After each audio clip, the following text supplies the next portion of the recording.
Good morning. It is 9. Oh, there's an echo. Hold on, that's my fault. Good. Okay.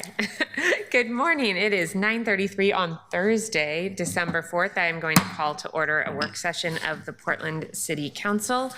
And we are doing this with our Office of Government Relations and with the mayor this morning, and I'm pointing that out a little bit differently because, Mr. Mayor, I think we have you as more of a full participant in our conversation today than we usually do, because we are working on establishing a joint agenda that our Office of Government Relations will carry forward that is supported by the full council and the mayor. So we want to make sure we have you as part of this conversation. So thank you for being here.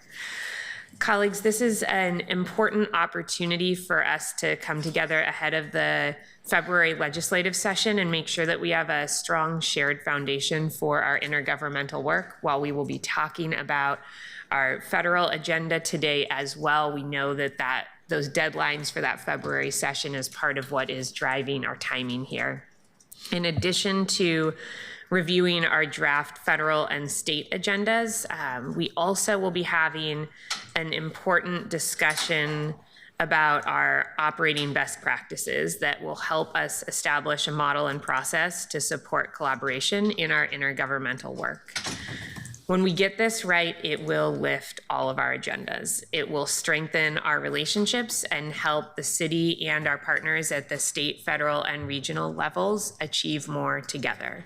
We know that when we are all on the same page, we have a lot of sway in bringing those other partners to that same page with us.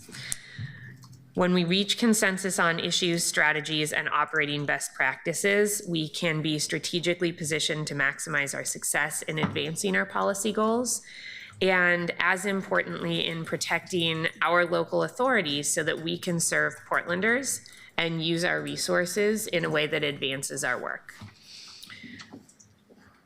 A council vote by resolution on the legislative agendas and operating best practices that we discussed today will come forward on December 17th. I'm going to note that that might be pushed to the 18th, but one of those 2 days. Today, as a work session, we will discuss what our OGR team has put together based on conversations with us in past work sessions and discussions, but we will take that vote at a full council meeting in 2 weeks. At that time, we will be asked to consider 3 items: our state and federal legislative agendas, the evaluation criteria that will guide our OGR team in vetting various bills that come forward that we may want to respond, react to, and then the shared operating best practices, which, as I noted, is where we'll spend the bulk of our time in discussion today, because that is what will allow us to address issues that come up in the moment. And while our shared agenda is critical, that is our proactive foot forward. Understanding how we respond and how we work with each other as we each weigh in on additional items as well is critical.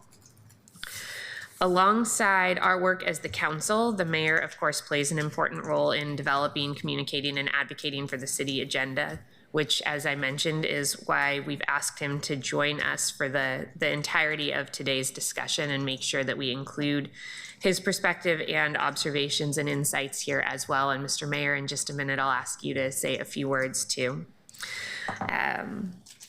But I want to first just thank everybody for being here and make sure that as we move forward, we are creating an agenda that gives clear guidance to our OGR teams so that you can move forward and do the critical work that we know you do on behalf of the whole city. I want to thank you all for putting together drafts for us. I know you've spent a lot of time between our last work session and today really trying to refine what this process looks like with a new council and a new form of government. It's a little bit different than when there were only 5 people up here. And I want to thank everybody around the dais for the work that you've put into responding to the calls from OGR for information about what the priorities for each of our districts are and how the things that we each are working on might interact with the things that our OGR team can weigh in on in Salem and at the federal level. With that, Mr. Mayor, I'd like to turn it over to you for some opening comments, and then Sam will turn it over to you and your team. Thank you, Council Vice President, Council President, Council Vice President, and councilors. Thank you for the collaboration and this opportunity. During our last work session and throughout the previous legislative session, we've worked closely together to hone where we're at today. I deeply appreciate the work we've done together to align our efforts and our message here today. I also want to thank city leadership and staff. Sam, Evan, Jack, team, appreciate all your effort. We've been going at this for quite a while. You've done a great comprehensive job in this approach. Developing a collective agenda is no small undertaking. What we've before us is a well-vetted, strategically positioned set of priorities designed to succeed in the legislature. Now more than ever, we need our partners across all levels of government to lean in and support Portland's biggest priorities. As we move toward this short session, I want to reaffirm my commitment to working through issues internally to find consensus among us and with our community, or at a minimum to get as close as possible to ensure that our city is moving forward. I look forward to continuing our partnership through the short session and into the next long session as we work to build a durable system for shelter operations, affordable housing, behavioral health, and supportive services as we strengthen local businesses and drive economic development to support public systems that deliver meaningful impact for Portland residents. With that said, Sam, if you would help us through this process, I look forward to the conversation ahead. Thank you, Council President. Thank you, Mr. Mayor. Sam, do you want to frame us up in what we're doing here today? I do, and I want to start with thanking you, Council President, Mayor, Council Vice President, Council, for all of the time and energy that you have put into this process and working with us. And we've really felt like our office has had a lot of attention and serious review of the work that we've been doing, and we appreciate you. The Office of Government Relations is here to support your priorities ensure Portland's voice is strong, consistent, and effective in government relations. This council, mayor, and administration have already been great models for coordination and collective action in our external advocacy work. About 3 years ago, when I started this position, the first thing I heard from legislators at a legislative breakfast was concern about hearing one thing from the city in one area, another thing from the city in another area, and a third in another, and it created confusion and a lack of understanding about how to move forward in support of the city. And so we've been very focused on trying to get to that place where we are moving forward with our collective agenda. And I want to be clear and reiterate this. We do not develop or approve policy. We're not policymakers. We are intergovernmental liaisons and advocates who operate within a framework that our elected officials set. You are the policymakers, and the city administration are the implementers. Our role is to advocate for your policy decisions with other levels of government. The mayor and council play a critical role in showing our intergovernmental partners that Portland's issues are too important to put forward a divided front. We have done the hard work internally to try to align our positions, and we believe the effort has paid off. Today's discussion will help us finalize a legislative framework that reflects both near-term short session priorities and helps set us up for the next long session. So we're continually doing that work in a cycle. We hope that your interests are accurately reflected in these documents through the messaging, order of priorities, and expectations for collaboration. Moreover, we want you to feel confident that the issues you have raised have been appropriately addressed. This is another opportunity for you to confirm that we have got it right.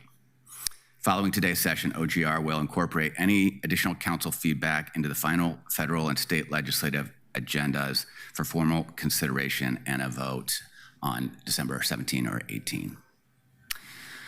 So with that, I am going to transition straight into the, you can see the agenda that we have forward here. And what's our next slide? This is a reminder about the process, and it's a cycle that is an annual cycle where we're, even after short session, long session, we're collecting the issues, we're working with council and service areas to collect those issues. We are helping process and vet and identify those priorities, and we started more deeply down that avenue in the September work session, and then we've been working with you continually through the last couple of months to try to get to a place that we feel like is addressing your interests. And then, of course, we'll hope to finalize the agenda in December and then launch and go more public with our external advocacy and working with legislators through the short session and all through that time identifying issues as they're developing and starting that process over again after the short session. We can go to the next. So the evaluation criteria is one that we talked about at the last work session and wanted to just provide a reminder that this is how we assess issues for agenda inclusion. This is not how OGR assesses them. This is a guide for how we as a city, as a collective body, can be on the same page about how to assess and evaluate where we're spending our time and energy to get the most we can out of our external advocacy. We had a few changes or some input last work session around the evaluation criteria to make sure that when issues are urgent and timely, that is recognized. And then we also had another change to, what was that right there? I think that was it. So wanted to just stop there on this piece and say, does this feel right? The issue evaluation criteria. You have a document that was in your packet that spells out more context around these issues. I can walk through them more if you want, but my sense was there was support that it was in the right direction with a little bit of input on the urgency question. And colleagues, because we're in work session, we're not voting on each of these things today, but we do want to make sure to get the OGR team feedback. I think what we'll do for this and a couple of other pieces of the agenda is say, if anybody has questions, get in the queue so that we can make sure to get all of the details out. And then if anybody has any concerns or an argument they'd like to make for something different, get in the queue, let's make those arguments. But that if this captures the conversation that we've had before and we're good to move forward, we obviously can't take a vote today, but the absence of any hands raised for concerns gives us kind of the nod that yes, we're all in a good place here. Councillor Canal, questions, concerns, arguments against? Thank you, Madam President. Thank you for being here, both of you, the whole team. So the issue I raised last time, I just wanted to address again in terms of collective agreement, starting with city bureaus, the description. I like this list. I like the idea of collective agreement. I don't like the idea of an implied veto by city bureau leaders over elected leaders' priorities, and both in terms of their inclusion in the list and their being placed first. I would love to see it say something more to the effect of executive and elected leadership with the advice of subject matter experts, including city bureaus, generally agree, et cetera. I just wanted to flag that. Thank you. Okay. I know that wasn't the intent. Thank you. I don't see any challenges with kind of being more clear about that. And this also is a good question because it raises kind of a point I'd like to make, which is at the end of this work session here, toward the end, we have the best practices that we have identified around doing this collaboration and making sure that we're addressing those concerns. And so we'll have some more time to talk about the process part, because again, we think of ourselves as process people, not policy people. And so we'll talk about, and I think that's a very important part of this work, and because we want to build trust and transparency. And so we'll talk some more about that as well in that section. Thank you, Councillor. Anything further? Okay, Councillor Dunphy. Thank you. Sam, three things pop to mind, and I think that they are, some of them are in some ways implied in this, but I wonder if it, and maybe this is also for my colleagues. The first is aligned with city values as an area. I think that's right, but also there are a number of times where I think we need to be aligned with city policy, like specifically that if there is, for example, rental assistance, right? We are doing a lot of effort around rental assistance and getting people into housing. And that is a broad area that our bureaus are going to be looking at.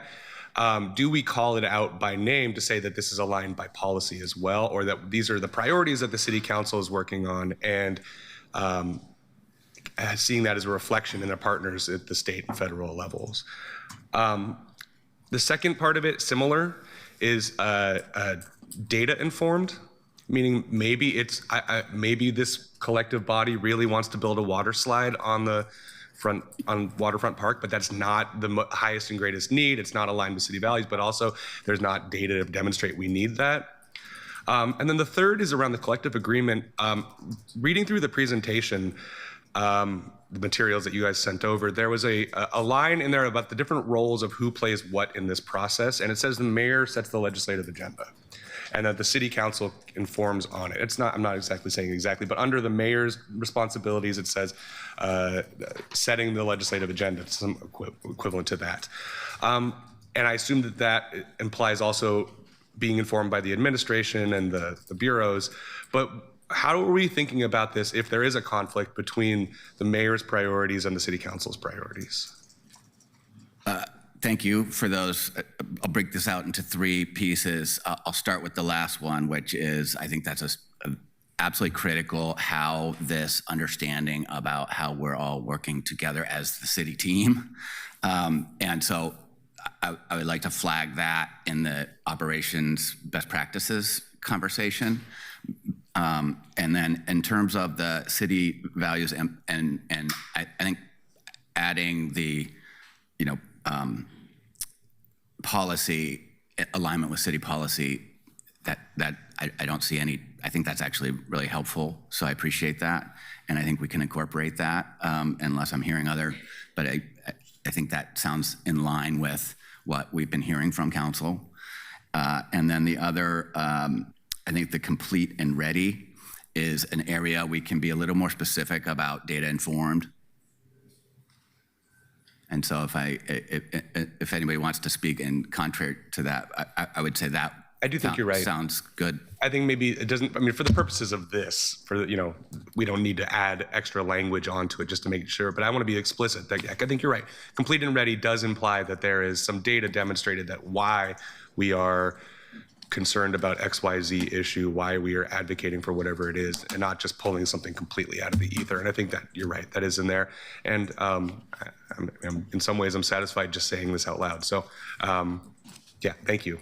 Let's try something though. Colleagues, does anybody have a concern with adding language about data informed in the complete and ready section? I don't see any concern.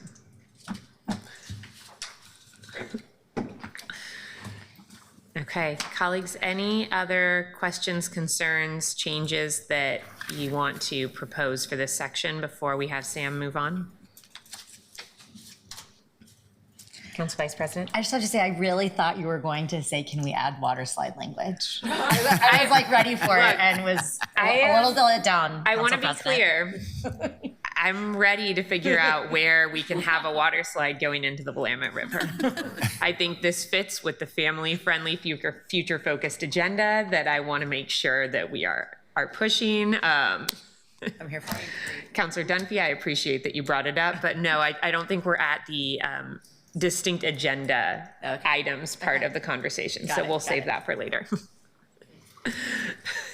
Sam. We want to be flexible, and if you were to change our priorities to include a water, we will be your advocates. Councilor Green. I just can't resist here. If we're gonna go down that road, can we lobby for a giant Sasquatch statue on Ross Island? I'm just bringing that to the record. Is that what the water slide comes out of? It can be. It can come out of that. Yeah. This is the best meeting. I don't think Councilor Clark is sold yet. Oh. Sold. From the Friendly east and amendment. west parts of your district across the river? On behalf of everybody watching at home, I'm really apologize for doing this. We're a serious body, I promise. All your fault, then. Willie Levinson is super happy at home right now, though. That's true. Of an access project. Sam, I think you've gotten the most light conversation out of this body that we've had in a few weeks. Let's move to the next part of the agenda. We can get to the water slide later. Thank you. Now we're going to discuss the federal agenda. I'm asked Jack Arriaga, our federal program manager, federal relations manager, to come up and join us. So council's already familiar with many of our federal issues, but it is important to provide a few quick updates. In our September work session, council provided guidance to elevate certain priorities, which have been reflected in the updated agenda. And I'm going to turn it over to Jack, who will summarize the revisions and key developments, and take it from here, Jack. Yeah, so good morning, council. For the record, Jack Arriaga, Federal Relations Manager in OGR. And I think, this should be a fairly brief portion based on the fact that I think we heard a lot of clear consensus from council during our September work session and in the subsequent meetings we've had with many of you on the federal agenda. So, we heard loud and clear that pushing back against federal overreach and taking action to protect targeted communities in Portland is, those are the top priorities of the council in this city in this current moment and in the coming year. So language to that effect is now front and center in our draft federal agenda, starting with the introductory language. So we've also added new language since that September work session to underscore the support for defending funding streams to the state and county that the state and county rely on to provide health care and social services such as Medicaid and SNAP.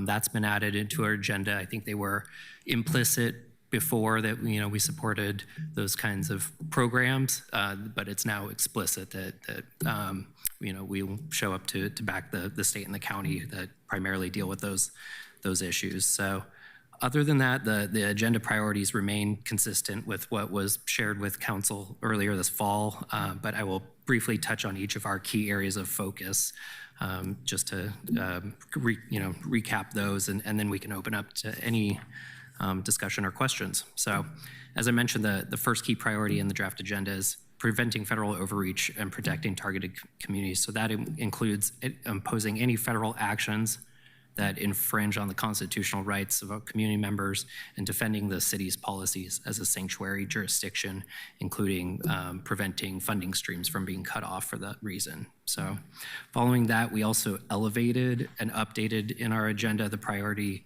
of strengthening civil rights and racial justice in line with the city's core values and racial equity goals. So this language really empowers us to find opportunities to support voting rights, equitable federal cannabis laws, access to comprehensive health care, federal codification of protections against discrimination based on sex, sexual orientation, and gender identity. I will admittedly say those opportunities are a bit fewer and far between than they have been in the past, so it's a tough environment in that space right now, but that is a theme we'll hear throughout our agenda, frankly, at the federal level. So that section also supports direct efforts for to preserve the rights of tribal sovereignty and self-governance, including the city's support for congressional efforts to address the lasting harm of Indian boarding schools. Moving on to advance economic recovery and development, we'll be seeking federal resources and policies in the coming year to support downtown revitalization, arts investment, workforce development, and digital equity initiatives to ensure inclusive economic growth for marginalized communities. In focusing on reducing homelessness and increasing housing stability, the city will advocate for expanded federal funding and program flexibility to provide shelter, support our housing production strategy, protect renters, and promote homeownership opportunities for low and moderate income households. To enhance community safety and behavioral health, we'll be pursuing federal resources for behavioral health, substance use treatment, disaster preparedness, gun violence prevention, and community policing, while supporting Medicaid flexibilities for mobile health services and the reclassification of 911 dispatchers as public safety workers. As I mentioned earlier, the city will also actively support our state and county partners in securing those federal funding streams for nutrition and healthcare services. To bolster infrastructure investment, we'll continue seeking federal funds for transportation and redevelopment projects to advance safety, equity, climate, and mobility goals, including EV infrastructure and Vision Zero programs.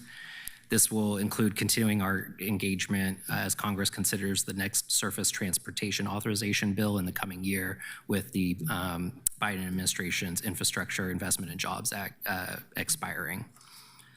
To ensure climate and environmental justice, Portland will advocate for programs that reduce carbon emissions, improve energy efficiency, and build climate resilience while prioritizing environmental remediation projects, flood management reforms, and protections against toxic chemicals like PFAS. Again, admittedly, this is a tough space to be working in right now, but I do want to acknowledge that we are finding opportunities. I want to highlight that Councilor Avalos was just at the National League of Cities conference and was featured on a panel that focused on mitigating extreme heat, and so was able to uplift a lot of the city's good work in that area.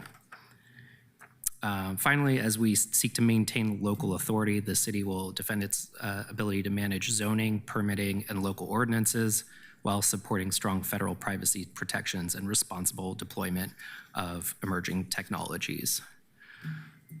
So just want to mention before I conclude that within those priorities, Council has raised several discrete issues that we've had conversations about in the recent weeks, and so just want to mention that we'll be following up on a number of those.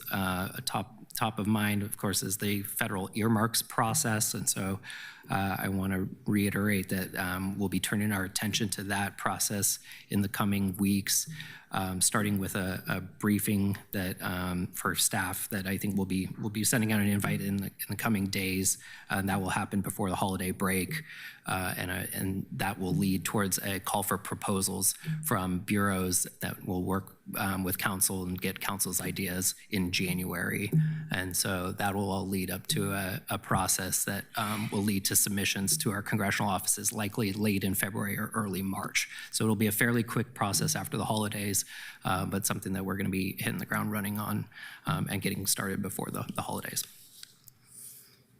So with that, I'll hand it over to any questions or discussion. Question, concerns, arguments for something different. Councillor Novick? Yeah, I just wanted to focus, thank you, Madam President. When I see ensure climate and environmental justice, to me that means mitigating the impacts of climate change on particularly vulnerable communities. And although you said that part of that is reducing carbon emissions, I think it's important to call out that reducing greenhouse gas emissions is itself a goal. And I just don't think that necessarily follows from the language ensure climate and environmental justice. So I would like us to add in reducing greenhouse gas emissions, and you said carbon emissions. I think it's always important to say greenhouse gas because methane's pretty damn important too. Okay, noted. I think that feels appropriate, and I think, we'd want to make sure that was feeling appropriate for others. Yeah, so just because we're not going to see this again until it's before us for a vote, is there anybody who has concerns with the addition of that language? I'm not seeing any. Okay. Councillor Dunphy? I'm sorry, Councillor Novick, did you have anything further? Okay. Councillor Dunphy? Thank you. Jack, two questions. One you've answered for me in private, but I'd like to ask it here. And the other specific to the federal situation. The first is, could you tell me a little bit about the strategy of getting our federal priorities in front of our federal delegation, and how, I guess, whether there is a strategy between us going an inch wide and a mile deep, or a mile wide and an inch deep in our terms of our asks, or the way we coordinate that with our state partners and our county partners. And then the second question is, with the recent government shutdown that happened over our lack of ability to pass a budget, did anything good happen from our priorities? Did we get anything out of the effort that we had through the last budget cycle and the last budget efforts? Specifically on the federal level. So can you clarify the last, when you say the last budget cycle, you mean in the deal that was reached to end the shutdown? Yeah. Or any of the budgeting efforts that have happened. The Big Beautiful Bill as well, Yeah, absolutely. But also, Yeah. We the last city council went through this in advance of the this time last year, and did anything happen in a positive way, or ultimately are we staring down? I mean, like, is this?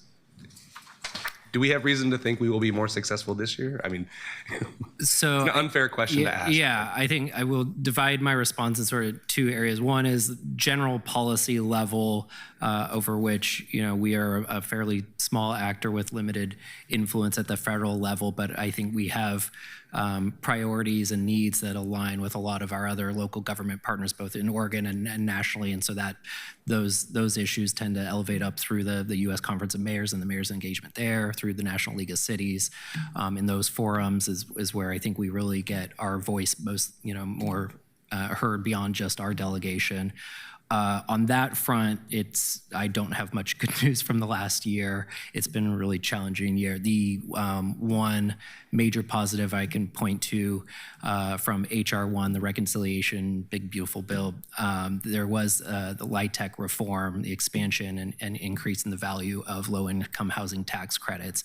That is something that the city, we had been part of several different coalitions and efforts for years to try to achieve in a bipartisan fashion, what was ultimately passed as part of that partisan bill. So that is the one place where I would point to a positive, a success that we are supportive of. Otherwise, I think you're going to hear, particularly in the state conversation, on the whole, just how devastating that bill is in a lot of ways for us. more specifically at the, in the sort of earmark space and where we engage for our needs, I think, we have a delegation that always has an open door. A lot of times the question just is about their ability to achieve an outcome. And I think you know how difficult that is at the federal level. And so we did not get any of our earmark requests in the last year. As we talked about in the last work session, Congress this past March, reached a full year continuing resolution. And so they basically flat funded most of the federal government and did not include any specific requests for any entity that requested earmarks, nonprofits and governments alike. And so there were no earmarks funded in the last year, but we do currently have 5 projects in play that if Congress reaches a omnibus agreement, their next deadline is January 30th. They may extend that out a little bit further, but likely in the next few months we will know whether those 5 projects will get funded. So those are still in motion. Thank you, Counselor. I'm next in the queue. I have a question about the line that I don't think was here before around 911 dispatch workers being classified as public safety workers, and I'm wondering if you can explain what that does. And I'll show my cards here in saying in my work at the state level, there were conversations about needing to have federal changes in order to make PERS changes here. And I'm wondering if that's what this is about or if this is something different and what it is that we're trying to achieve there. It seemed, maybe I missed it before, but it seemed like a new addition. So I want to understand that. Yeah, so that has actually been a part of our agenda for numerous years, as long as I've been with the city. And so it was in the previous draft, and in fact, I think Councilor Canal mentioned it in the work session.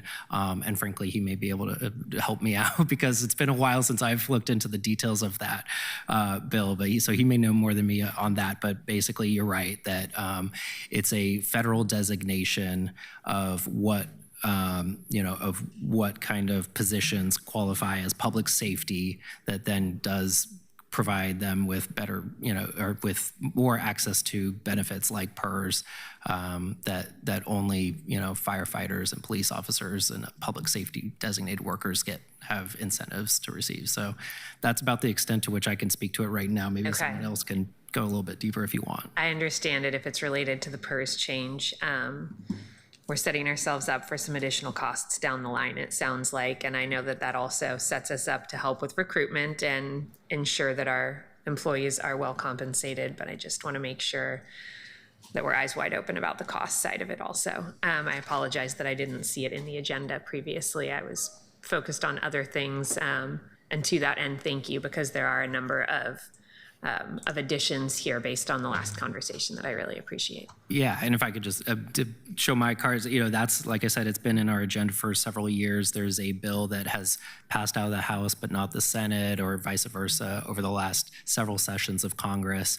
So I know that our 911 dispatchers, I think they go to DC every year and do some advocacy around that bill. So, it's something that the city has supported for a while. Our delegation is supportive of it.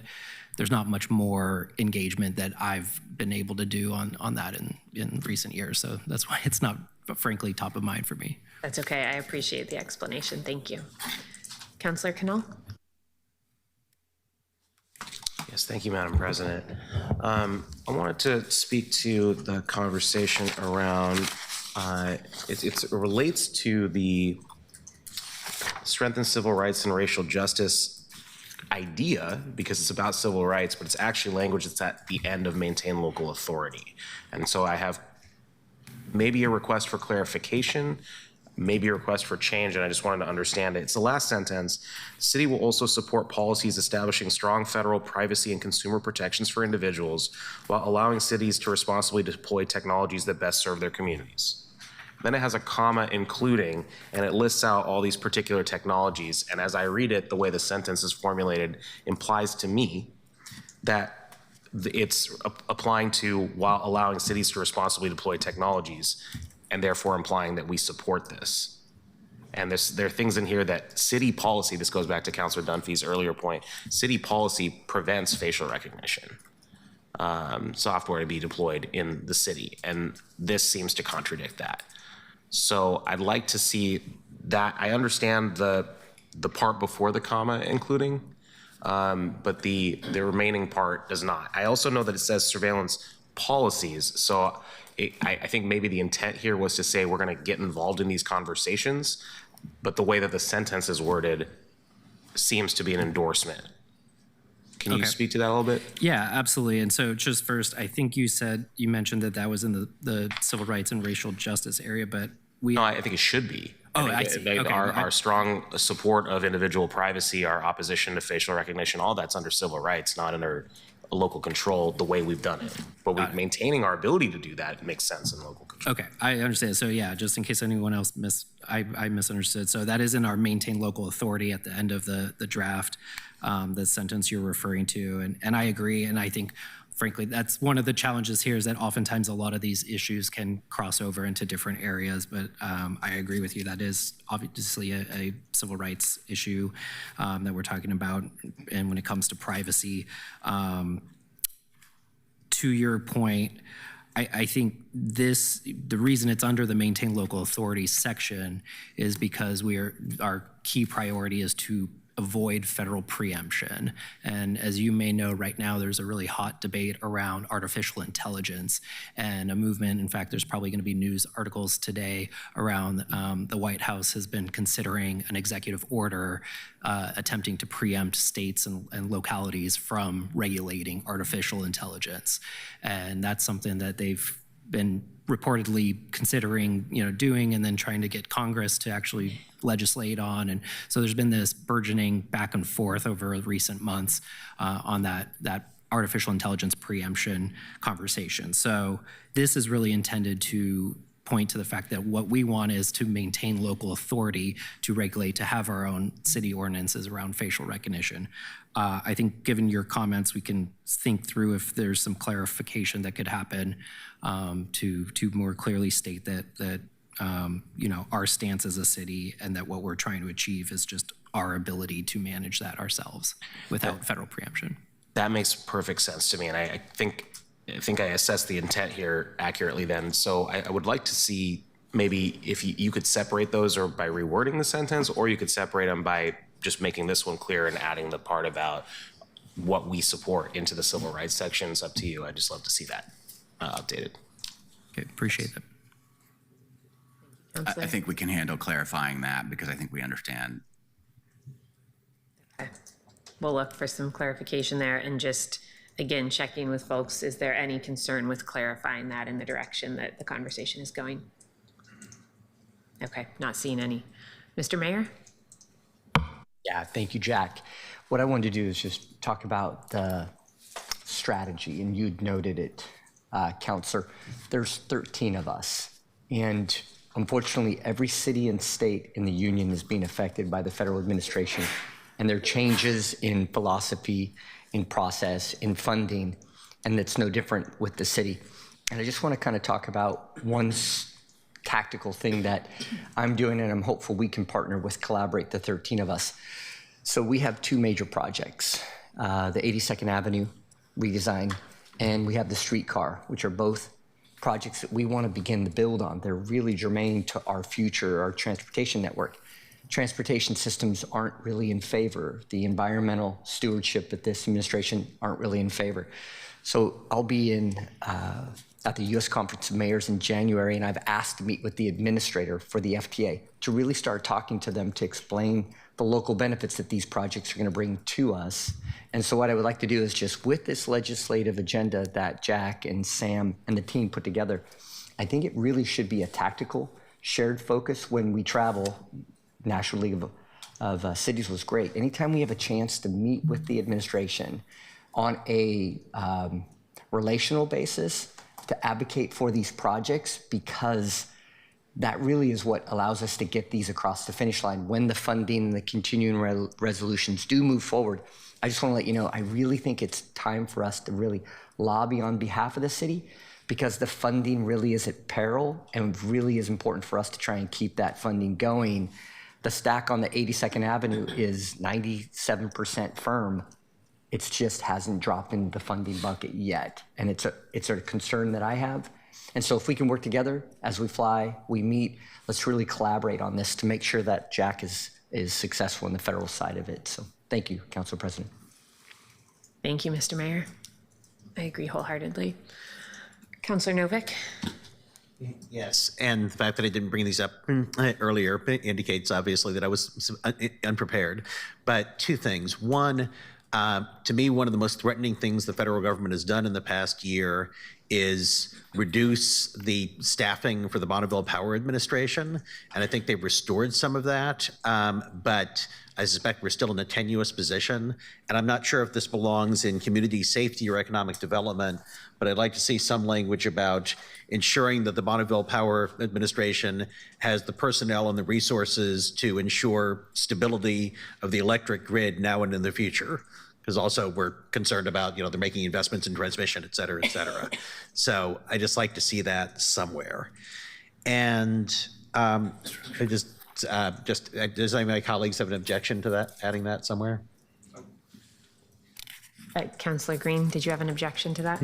I feel compelled to respond because I used to work there for 10 years. No objections, but I would maybe offer it a little bit differently in that the Bonneville Power Administration is not appropriations driven, so their resources and their funding and all that's based upon local ratepayer dollars. I think what we want to advocate for is non-interference from the Department of Energy on the administrator of the BPA's ability to hire to the level he needs.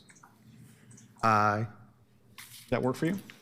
Okay, but I'm not quite sure I see the difference because what we've seen them do is fire a lot of people and they have the power to do that, so we don't want them doing that. What I'm saying is, the DOE should not step into John Hairston's hiring authority because the Bonneville Power Administration spends its ratepayer dollars to do that hiring. And so, this is a nuanced discussion because let me try something here. Does anybody have a concern with us putting language in around this? Can I ask Councilors Green and Novick to work with our team to get the language right offline? Because I know that you both are going to go really deep into the policy on this. Okay. Thank you. We'll do that. Also, I have some concerns about the language under enhanced community safety and behavioral health services. For one thing, it says something twice, which is stemming the supply of dangerous controlled substances, and then it says increase federal resources and coordination to support interdiction of interstate drug trafficking. Now, I happen to think that interdicting interstate drug trafficking is a losing battle and a waste of time. I know that Councilor Canal disagrees with me, but I am worried about saying it twice, particularly in the context of where the federal government is now murdering people on the high seas, claiming they're drug traffickers. And I realize it says interstate, not international, but I am, personally, I'd like to take it out altogether, but at minimum, I'd like to say it only once rather than twice. That indicates that it's a really high priority. And also, that the city will advocate for policies and funding that increase public safety, including gun violence prevention, transparent and accountable community policing, recruitment and retention of police officers. Does the federal government provide any funding for those things to begin with? Is that something where there's really the possibility of getting assistance from the federal government? Yeah, so on the second one, the Portland Police Bureau does pursue DOJ grant funding, usually through the Burn JAG program. There is additional funding available through the COPS program that's available for hiring of police officers, though for reasons I won't get into too much detail, but we haven't pursued those historically because by pursuing this COPS funding, you are then required to maintain those positions, and so it doesn't give you as much budget flexibility in future years. Okay. So we have pursued though, and I'll go on the other mentions of domestic violence, sex trafficking, support for survivors. Those are all funding streams that exist within DOJ that we've gone after in previous years. Thank you. Yeah. What about transparent and accountable community policing? I kind of assume that that's our job, and I don't see how the federal government, does stuff that relates to that, really. Yeah, I would say I wouldn't point to funding for that. I think that's more of a policy position that I think, frankly, that language has emerged both from our city's relationship with the DOJ around the Portland Police in recent years and the settlement.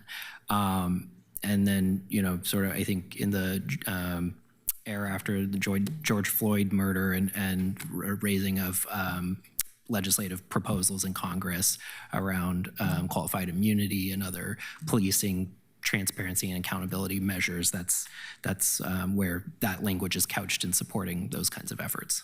Does it struck me as odd that language is in the federal part but not the state part? Is there, because, the state has the DPSST, et cetera, which seems to be related to accountable policing.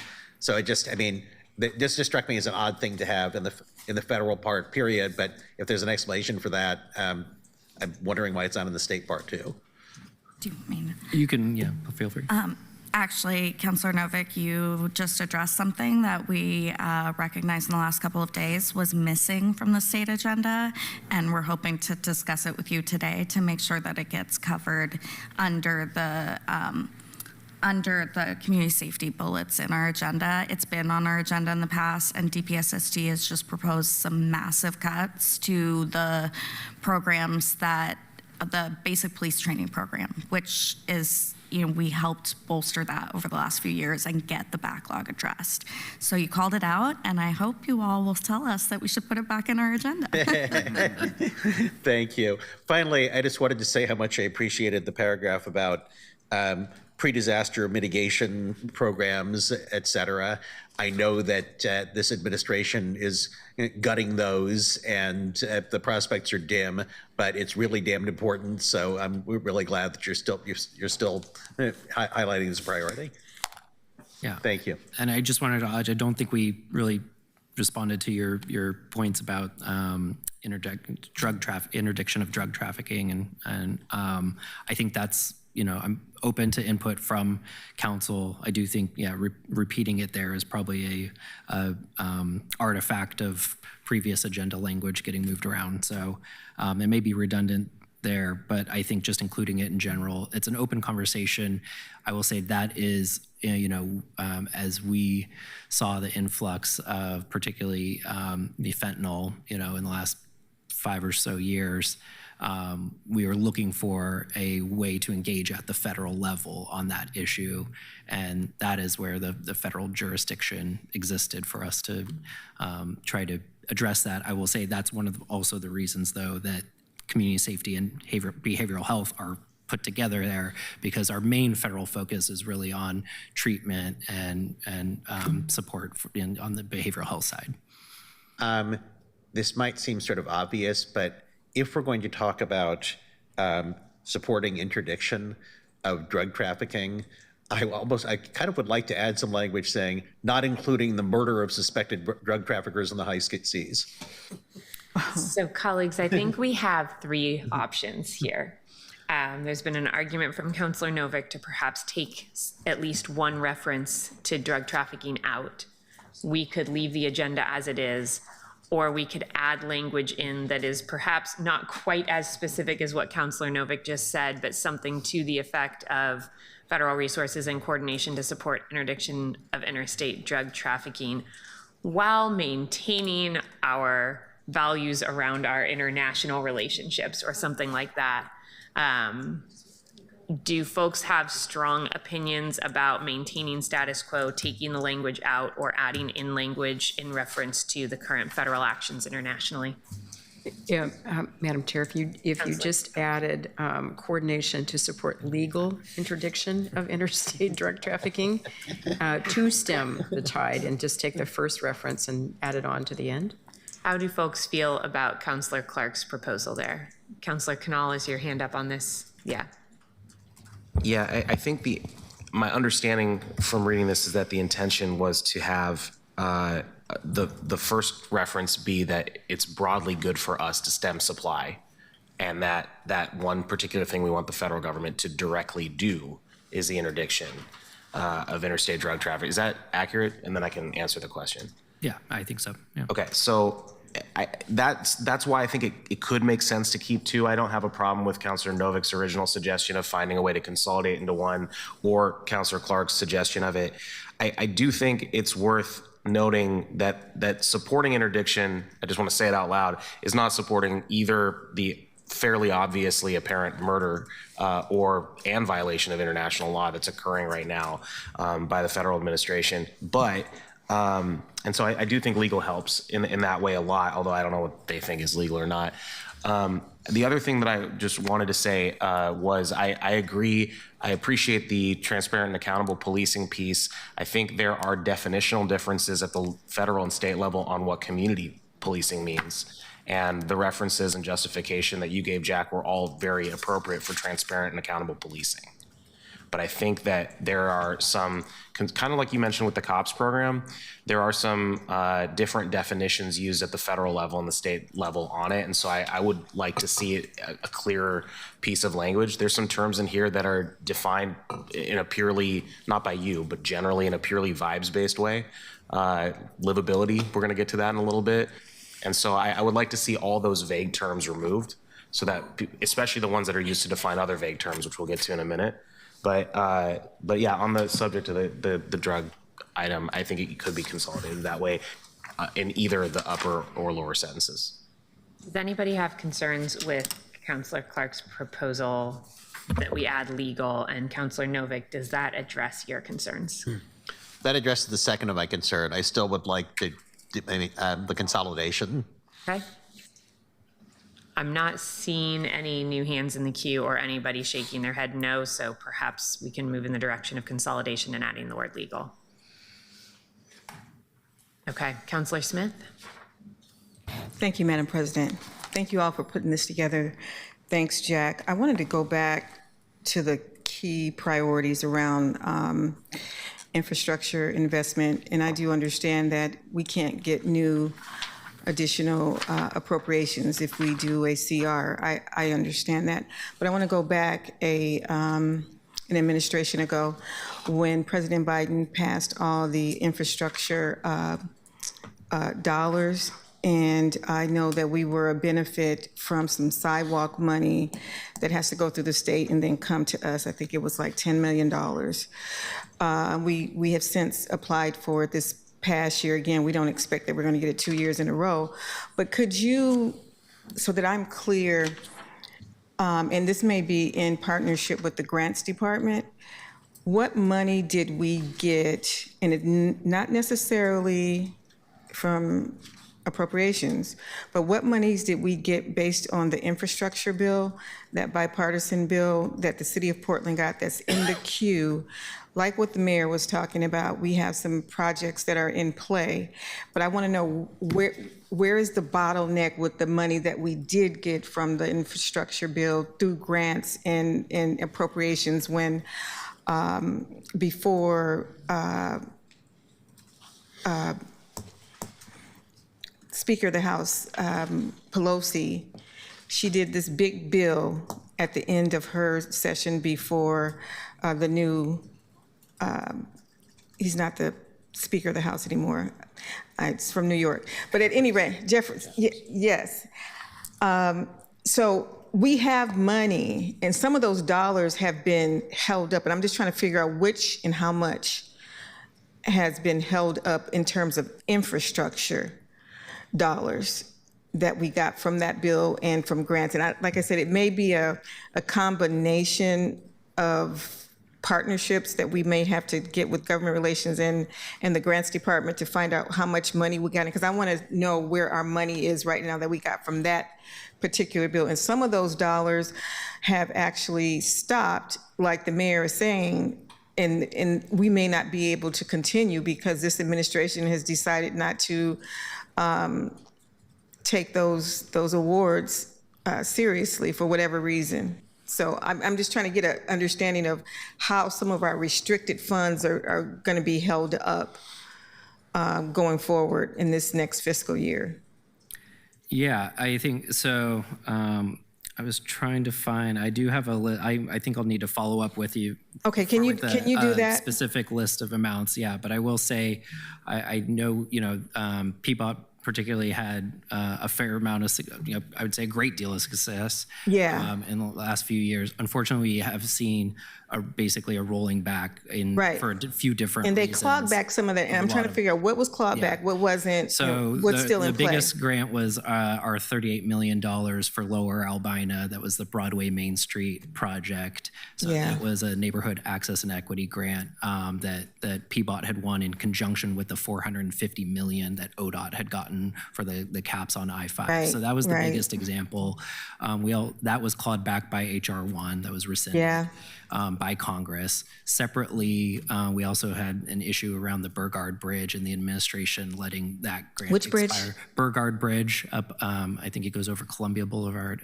Okay. Yeah, in North Portland. So that was $19 million. So there have been a number of instances where some of our biggest successes have been rolled back by the current administration. But we do still have a number of grants, the Safe Streets for All grant that That's what you're I'm talking referring about. to.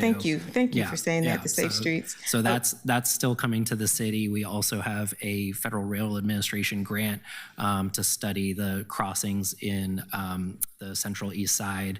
That is still moving forward, and there's a few other examples. So I'll follow up with specifics. And I just want to piggyback on what my District 1 counselor said, Counselor Dunphy. I mean, we have many priorities that we have based on our districts and those kinds of things. And we did pass the sidewalk improvement and paving project, for short, called SIP, that I sponsored through the Transportation Committee and through the big committee. And in theory, it passed, and PBOT is creating a plan to see what that would look like if we needed to fund it for the next 4 years and how we could do that. I am optimistically looking forward to seeing how that can happen. And while SIP is not on one of these priorities, it is a priority for District 1 to improve and increase and expand the sidewalks in our district. And it did pass as a resolution. It was not an ordinance. And we're going to come back with an ordinance at some point when we kind of figure out what's going on. And I do understand that our dollars are going to be, we're going to be juggling, because if this ballot measure passes and the money that we are getting through this latest transportation bill, that will be clawed back as well too. And so I understand those kind of complexities. But at the same time, I want SIP passed.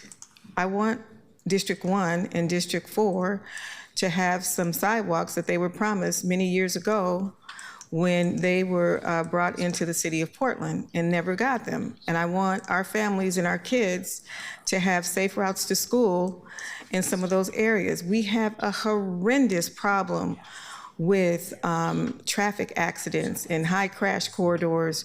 Councilor Canal talked about District 2, but District 1 has some egregious high crash corridors that are happening. And if there's any kind of way that we can cobble together some money so that we can build the sidewalks going into 82nd Avenue and 122nd Avenue in the, not in the arterial, so that some places in District 1, you have some sidewalks and then it'll be dirt, and then, like 500 feet down, you have some other sidewalks to connect some of those places so that they don't feel, safe. Because I felt very unsafe on Division and 122nd. I did a walking business tour, and the Midway Business Association, they gave me a tour, and I was like, okay, let me go get my car, because I'm not feeling too safe around here, and then I'll meet you at where we're supposed to be. And I said, no, it's okay, it's okay. But I didn't feel safe. And I went and got my car, and I drove them back because I didn't feel safe for them. But I guess what I'm saying is, it is a priority to me, even though it is not on the federal agenda. It's a priority for District 1. It is a resolution that passed the whole council committee, and I just don't want you all to forget about it. Infrastructure is real for me. It is what we do. It is our book of business, and I want us to not forget what our mission is at the City of Portland. Yep. I appreciate that, Councilor, and I'll just comment that I think, like with several other things we've discussed here, that, our federal agenda is a very high-level, broad document that empowers us to respond to council's priorities as you all pass things, resolutions, ordinances, et cetera. We're paying attention to those and working with the bureaus. So as you know, PBOT's already very aware of that, and that's why, they're And they have their we're looking list for of those. priorities based upon what the administration wants as well. But I'm just trying to figure out how to weave in priorities that we've passed in resolutions to make sure that those things are looked at as well. Yep, absolutely, and the SIP is high on that list, yeah. Thank you. Appreciate it. It's helpful for us to be hearing from you around your priorities, even independently. There's this kind of nuance that we'll end up talking about in the best practices conversation about OGR's resources as the way we're understanding are for the collective city of Portland, not for individual, even electeds necessarily, but that is not to say that we can't also be engaging and serving and understanding and making sure we're really well informed about what your priorities are. We want to hear from all of you that something's a priority, and we want to talk about this moving toward consensus, but we also do welcome hearing from you and helping you think about how do we get this toward consensus? How do we help you with that process and getting to the place where we feel like we could put something forward that is going to have the enthusiasm and support of the weight of the city behind it? And thank you. And so what we do in our office, we keep like a parking lot of like issues and things that we want to work on. It's in the parking lot. It's not, haven't moved over to a piece of legislation or anything like that, but it's just a parking lot issue. Just to know that what some of our individual priorities are. And at the same time too, because we often travel, and I want to be able to talk about those key priorities for the city of Portland when I'm in DC, when I'm at a conference of mayors or something like that, or the National League of Cities I didn't get a chance to go to, but my chief of staff did. And we were able to get some information about what's going on in other cities and how they're dealing with bringing in new resources into the city. So I want to be able to, if we are traveling, to be able to call you and say, tell me what the top 3 things that I need to be talking about, not necessarily SIP, but what is the messaging that I should take with me when I go? I really appreciate you saying that, because we've really appreciated you have reached out numerous times to say, hey, how do I make sure I'm representing the team, right? Yeah.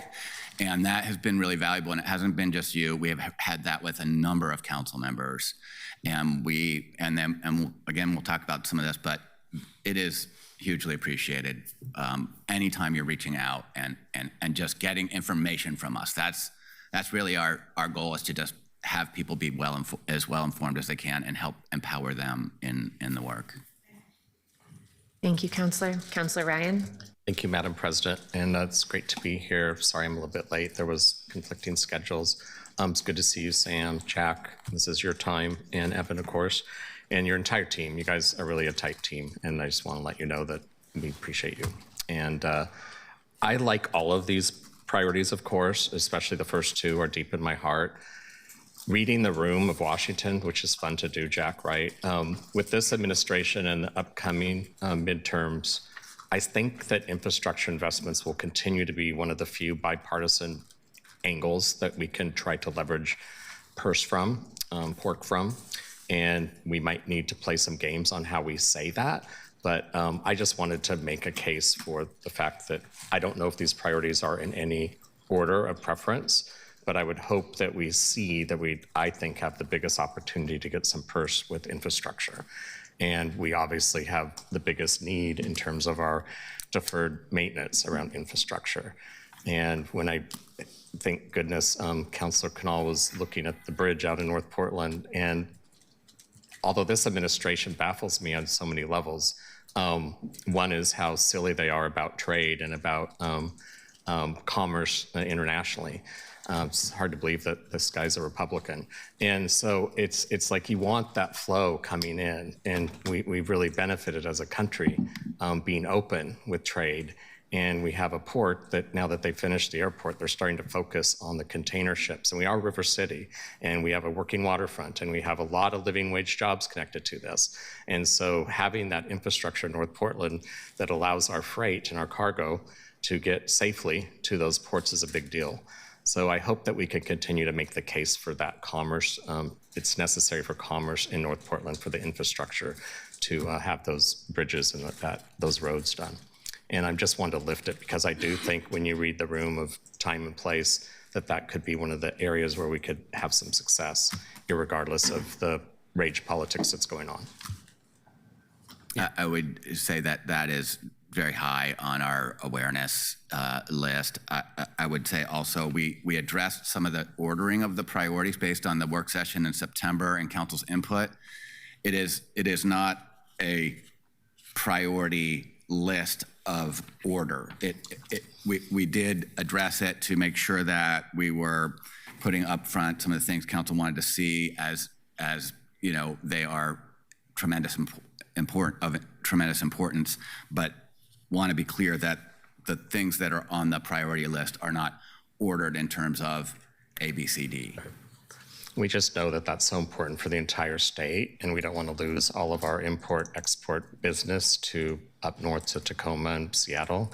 And so I do think that although this administration baffles me with its isolationism, which is of course not good, but I think there's still a bipartisan common sense from both parties on how important this is. So I think our delegation could even come together to be strong advocating for that. So I wanted to take time with that.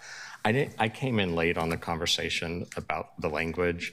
And so I will just say this, that in 2020 through 2023, it was such a big deal for our city.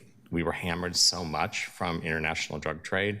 The Biden administration spoke to this eloquently. It almost sounded like it was a science fiction, but they spoke to it in person on CNN as a credible source about the fact that the illegal cartels connected to China, and that we were definitely a target because we just passed Measure 110, and it wasn't, you could see with your own eyes, we just received an onslaught of poisonous drugs that have really been awful for our city, our state, and for our workforce. So I just wanted to say that I could see why that's in there, and I won't make any more comments about the language because I came in late and I missed half the conversation. But I wanted to raise it as an honest truth about something that's really impacted the great state of Oregon entirely, especially Portland. Thank you. Thank you. Thank you, Councilor. Councilors Canal and Green, I want to make sure to get your last comments, but I also just want to flag that we're pretty significantly behind at this point. So if we can make sure to keep them specific to agenda approval, that would be fantastic. Go right ahead, Councilor. Thanks. Just thank you to Councilor Ryan for bringing up the bridge situation. I also wanted to mention the 4 bridges across the railroad cut and getting infrastructure dollars for that to make sure that North Portland is not isolated in the case of a natural disaster. Thanks. Thank you. Councilor Green. No, thank you for the content also. Councilor Green. Yeah, I support the flag for infrastructure investments in the port to enable, you know, commerce. But I want to make sure that we don't pursue an agenda that conflicts with efforts to find a different location for the CEI hub. Because we've got some other conversations around that. Thanks. Good flag. Okay. I'm not seeing anyone else in the queue. I know we're a little behind. I think we can still make this work. Should we move to state agenda? Okay, Jack, thank you very much. Thank you all. Okay, I will jump right in. The state legislative landscape, as you know, is fairly daunting this year. The December revenue forecast improved by $309 million, the shrinking deficit between forecasted revenue and budget spending to $63 million deficit. While this is a more optimistic outlook, the state legislature is still tasked with rebalancing the budget, which has been made harder because of the passage of H.R. 1, or the so-called Big Beautiful Bill Act. So that creates a whole another set of financial liabilities for the state beyond that 63. The full impacts of HR 1 are still being realized, and the legislature has some levers they can pull to try to mitigate those impacts. Regardless of the changes, the policy changes the state makes, a number of state programs will be hit less by less federal funding, new costs, and changing requirements to administer. Understanding and mitigating these impacts will be a big focus of the upcoming short session, and the state's programs are being hit hard. Despite the fiscal landscape, we still have many local needs. Internally, OGR received over a dozen funding requests for the agenda, most of which align closely with Portland's highest priorities. Due to the financial landscape, legislators have been asked or been directed not to make new funding requests of the state. And state agencies have been directed to propose 5% budget cuts to try to close the gap. With significant funding at risk through shared revenue, cost shifting, and preemptions, asking for new funding blurs the city priorities. For these reasons, OGR recommends we not bring forward new funding requests in the short session. Doing so could make us seem out of touch with the realities of the state's financial situation. We also know that there are going to be a number of cuts on the table, so we recommend focusing on helping legislators understand which state programs and resources are most important to support city success. This kind of environment also gives rise to other risks for local governments, like new preemptions, cost shifting, and attempts to pull back shared revenues. We've already heard about some such measures and believe we need to preserve capacity to make sure we can mount an appropriate defense to protect our existing authorities and resources. All that said, it's our job to be opportunistic, and we will be. We are well aware of the city's needs and remain ready to strike if a particular request seems fathomable as we move through the session. I also want to be sure to note that agenda development is cyclical and ongoing. We will continue input through the short session and really the process of beginning the long session preparation has already begun. And some of the issues identified this year need a little bit more work, like SDC reform. So we plan to keep working on those issues to get them ready for the long session. I'm going to turn it over to Evan, who will give us a review and share some of the updates that we've made based on the short session and your input. Yeah, hi folks. Thanks for the opportunity to walk through the short session state legislative agenda. For the record, my name is Evan Mitchell, and I'm the State Relations Manager for OGR. Because of the financial outlook and the constraints of a 35-day session, we tried to develop this agenda in two parts. The first is kind of the core priorities where we'll put the bulk of our proactive efforts. And then the second was sort of a broader set of policy issues and guidelines to help when the 300 plus bills that will get filed at the beginning or will drop at the beginning of the February session come available and we start sifting through them and reviewing them, try to figure out how we take your top priorities and use those bills as vehicles to try to accomplish them. Unfortunately, in those bills, there will also be a number of attacks on the city, local revenues, unfunded mandates, preemptions, and so a big part of the agenda is around preparing us to kind of deal with that. So that actually takes us to the first core priority. We've never, from what I've been able to tell, put local authority and shared revenue as the first core priority on our agenda. It's usually kind of the add-on bullet at the end to kind of cover a lot of bases and make sure that we have the ability to do our work down in Salem and defend Portland. This year, both my team and then other government relations teams around other local jurisdictions have been getting together and talking about how we really need to call that one forward. That needs to be kind of the focus as we head into session, is saying to legislators, please, please, please do not balance your budget on the backs of local governments. Do not take away our ability to have local revenue streams. Do not try to impose or shift costs around by putting them on us. And so, and sadly, this is not just like a theoretical threat. Every year that I've been at the city, we've seen bills to take away some ability to use local income taxes in some way. There's been broader threats, there have been more specific threats focused on individual programs, but any of those attempts will, open the door to further rollback of our flexibility for revenue, including voter-approved revenue funding for us. And I think I'll just make sure to point out that like those of us in local government, we understand that these pots of funding were created because our property tax system needs to be reformed because we are so constrained by the system that Oregon has. We have legislators in Salem who really understand that. They came from local government, they feel our pain. We also have legislators that do not. And so, continuing to make sure that that is a big point of what the local governments are talking about, unfortunately feels like it needs to be sort of central to our strategy for this short session. Aside from that, to kind of move on to another set of issues, there were a couple things we've heard really loudly from you all that we wanted to add to this agenda.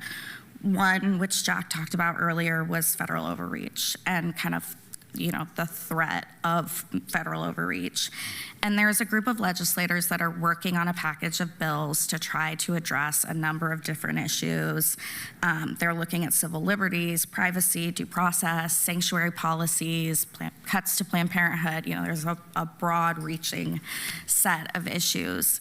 A couple of the bills that we are anticipating and sort of waiting for drafts on to provide input on are around protecting the privacy of tenant information so that tenant information isn't getting shared with the federal government. And there's also several bills emerging around law enforcement identification, masking, IDs. And so those are issues that we think and we believe that you all agree that we should be engaged in and we should be supportive of, and where we can, we should be strengthening them, pushing to strengthen them and make them better. We also heard from our last conversation with you all that behavioral health puts enormous strain on the city and the services that we deliver. And, I think I certainly am excited to work with you all on the idea of like an Oregon State Hospital North. That is not really an issue that we need more time and planning and coalition building to take that to a short session. So in the short term, what we're recommending, the agencies have just put out a number of proposed cuts, not recommended, I don't think they like it either, but proposed cuts. And the behavioral health landscape is looking pretty bleak. And I think, the opportunity we really have is to stand with the providers in Portland and try to defend the programs that we rely on the most. So we'll talk about things like rent assistance as well, but things like substance use treatment and recovery housing. And we're planning on bringing together a group of behavioral health providers and experts in the community to meet with you all to talk about here are the things that we think need to be prioritized short and long term. There's been a ton of gap analysis done. We know what we need as a community and as a state. And so I think having them sit with you all and you all talk about the kind of different gaps and helping us to prioritize how we do that and what we really focus on is what we're hoping to do kind of next in the process, so that we go down to Salem kind of best prepared to advocate for the things that you really, really care about and tell us that matter the most to you in the behavioral health space. Kind of shifting gears. Before I do that, we're also recommending a strong defensive posture around housing and homelessness resources. There's cuts on the table for housing production programs, rent assistance, shelter operations, and services, and we see a need to go forward and defend those items. To change gears a little bit, We're also very actively working on already changes to the serial communication law, your public meetings law that tells you guys can't talk to each other. We are sitting at a work group. I'm on it. The city attorney's office comes with me, and we've been meeting on a regular basis with a group of legislators who are trying to fix the problem. We've not received a draft yet, and so I can't promise you that we've completely fixed the problem, but we are making inroads, and people are really understanding the set of problems that they created, which is a big difference from the conversation we had in 2023 when they passed this to begin with. And so I'm relatively hopeful that we're not going to fix everything about our wonky public meetings process. That's going to need to be a longer term, but that we're going to make some progress on that issue in the short term. And I'm sorry y'all have to deal with it. It's ridiculous. So a couple of other things I want to highlight. We are seeing some opportunities to help try to mitigate risks at the critical energy infrastructure hub. There are two key proposals that legislators are working on right now. One would require the fuel terminal operators to carry risk bonds, or essentially insurance, in the case of an emergency, so that they can actually afford to clean up if something were to occur. The other is a planning effort to get the Department of Energy to plan for how we could diversify where we store fuel in this state. It shouldn't all be in Portland.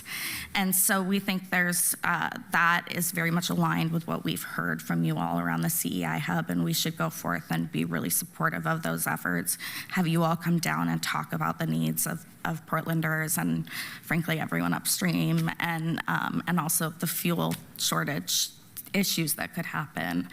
And so we'd like to really, with your blessing, lean in on those sets of issues. And finally, since September, we've heard a couple of new things emerge that we really wanted to draw out in the agenda.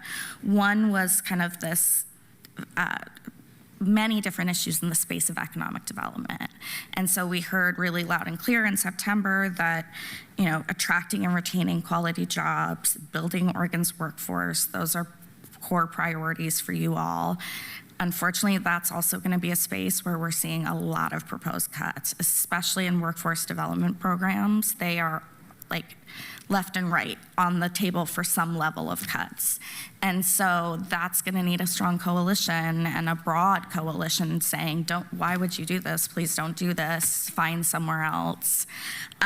The other thing, there are a couple of other economic development bills that are emerging that we've been kind of monitoring and providing bits of input on without sort of committing anything yet. I think both bills will, or at least the two that I'm aware of right now, will be worth further consideration once there's actual language for us to look at to make sure that it fully aligns with your values and goals and priorities. Both have something to do with existing incentive programs and how do we strengthen existing incentive programs. And then another one, which is much broader, is looking at things like our COVID process and how do we make it easier for minority and emerging businesses to actually move through that process and get more of the money. And so we'll need to have more conversation with you all as those bills emerge, but we think kind of having a focus on economic development is something that we heard you all say that you support it. The new thing that's on the agenda basically in the last couple of weeks was we wanted to really call out Portland's interest in having the Portland Trailblazers here for the long term. And so we don't have specific language because those proposals are still taking shape and we're still learning about what it is that they want to ask you all versus the legislature versus the county, those pieces are coming together. But we just wanted to make it really clear for them and for Portlanders that we recognize that we need them to stay in Portland. They support a huge number of businesses and jobs, and so we want to be good partners with them. Since we don't know what those proposals are yet and they're still coming together, that's going to be a space where we're going to need to have more conversation with you all so that we can feel empowered to kind of do our job in Salem.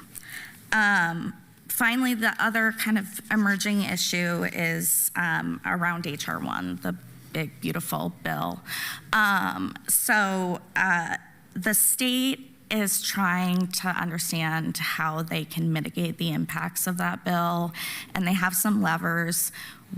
They sort of refer to it as either decoupling from federal tax code or disconnecting from federal tax code. There's kind of three options in that space. You either stay connected 100%, you do some level of partial disconnect, or you fully disconnect. I don't get the sense that a full disconnect is on the table. I think the legislature is talking about a more surgical approach. And so there's going to be a lot of things that they talk about in this space that we don't need to weigh in on. They're not relevant for the city, but I really wanted to make sure that we have the ability to engage when it comes to city resources and protecting city resources.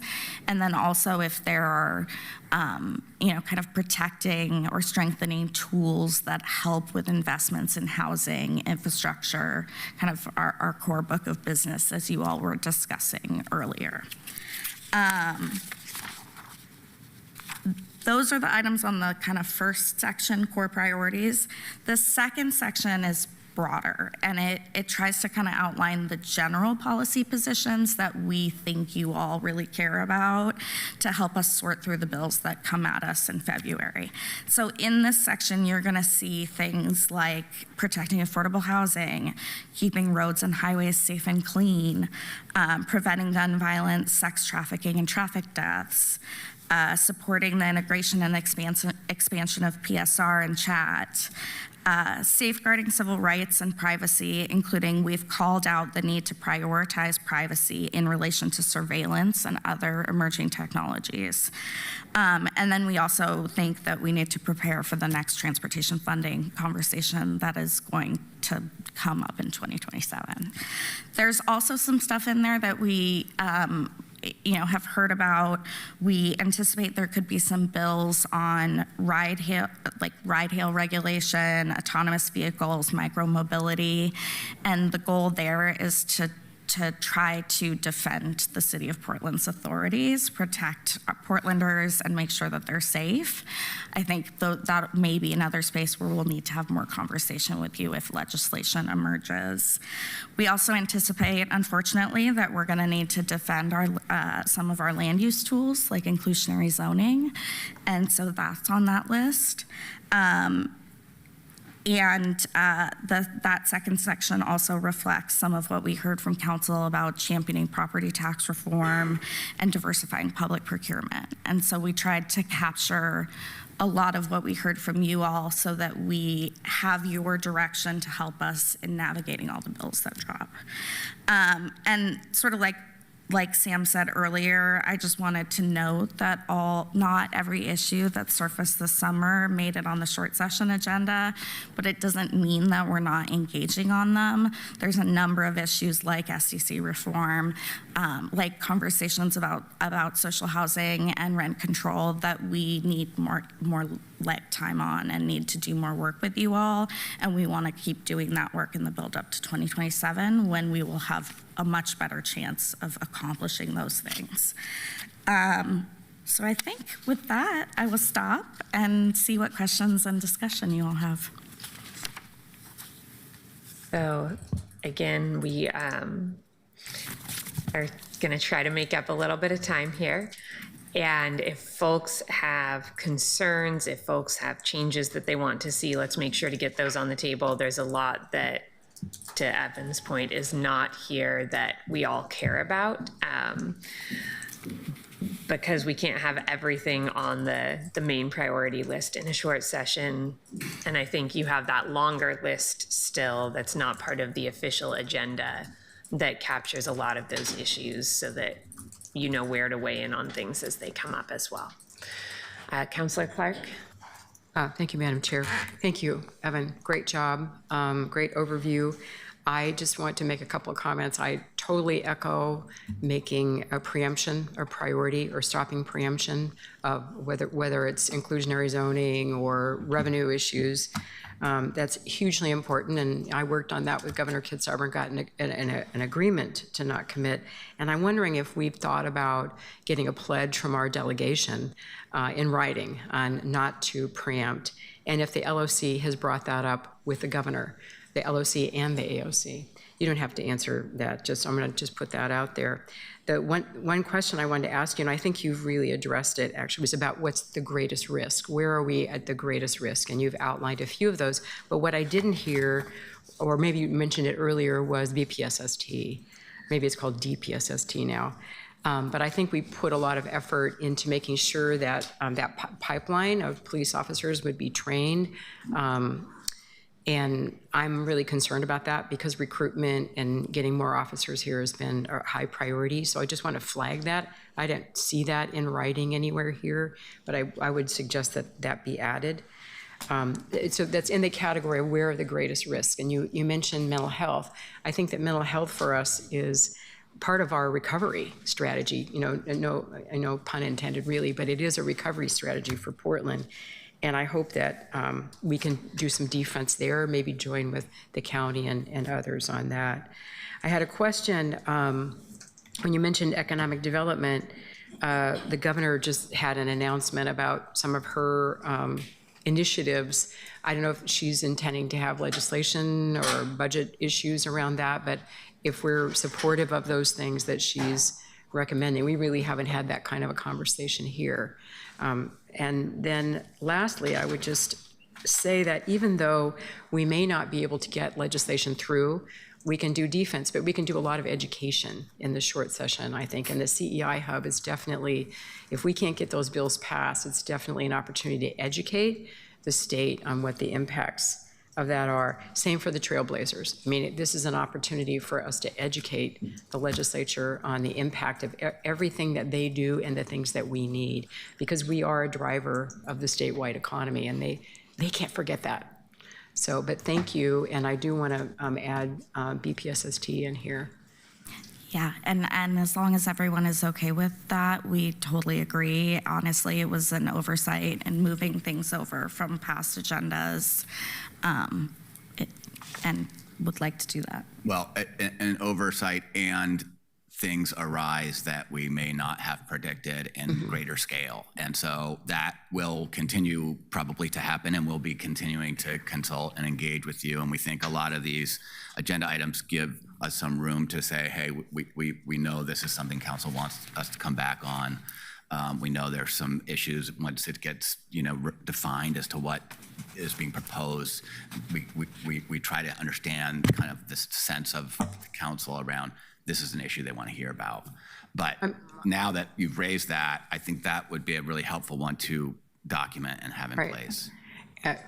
That'd be great. I would really advocate for that. And one other comment. You mentioned that you're working with an internal group on the public meetings law. I was assuming that the League of Oregon Cities was going to take the lead on that. So the League of Oregon Cities is sitting with me at that work group table. It's not an internal group, it's an external legislative convened work group that I bring the city attorney with so that I can have a lawyer immediately on hand to answer some questions for me. The League is really driving the conversation. The League has also had some tension with the Government Ethics Commission in recent years over this law. And so having a couple of other cities, especially the city of Portland at the table with them has been, I think, really helpful. And we're meeting with the legislator this afternoon to kind of dig in, and Portland's kind of helping to mitigate some of the tension that's been making some of these conversations harder. And I'll add that there are times where, we're getting into strategy now here.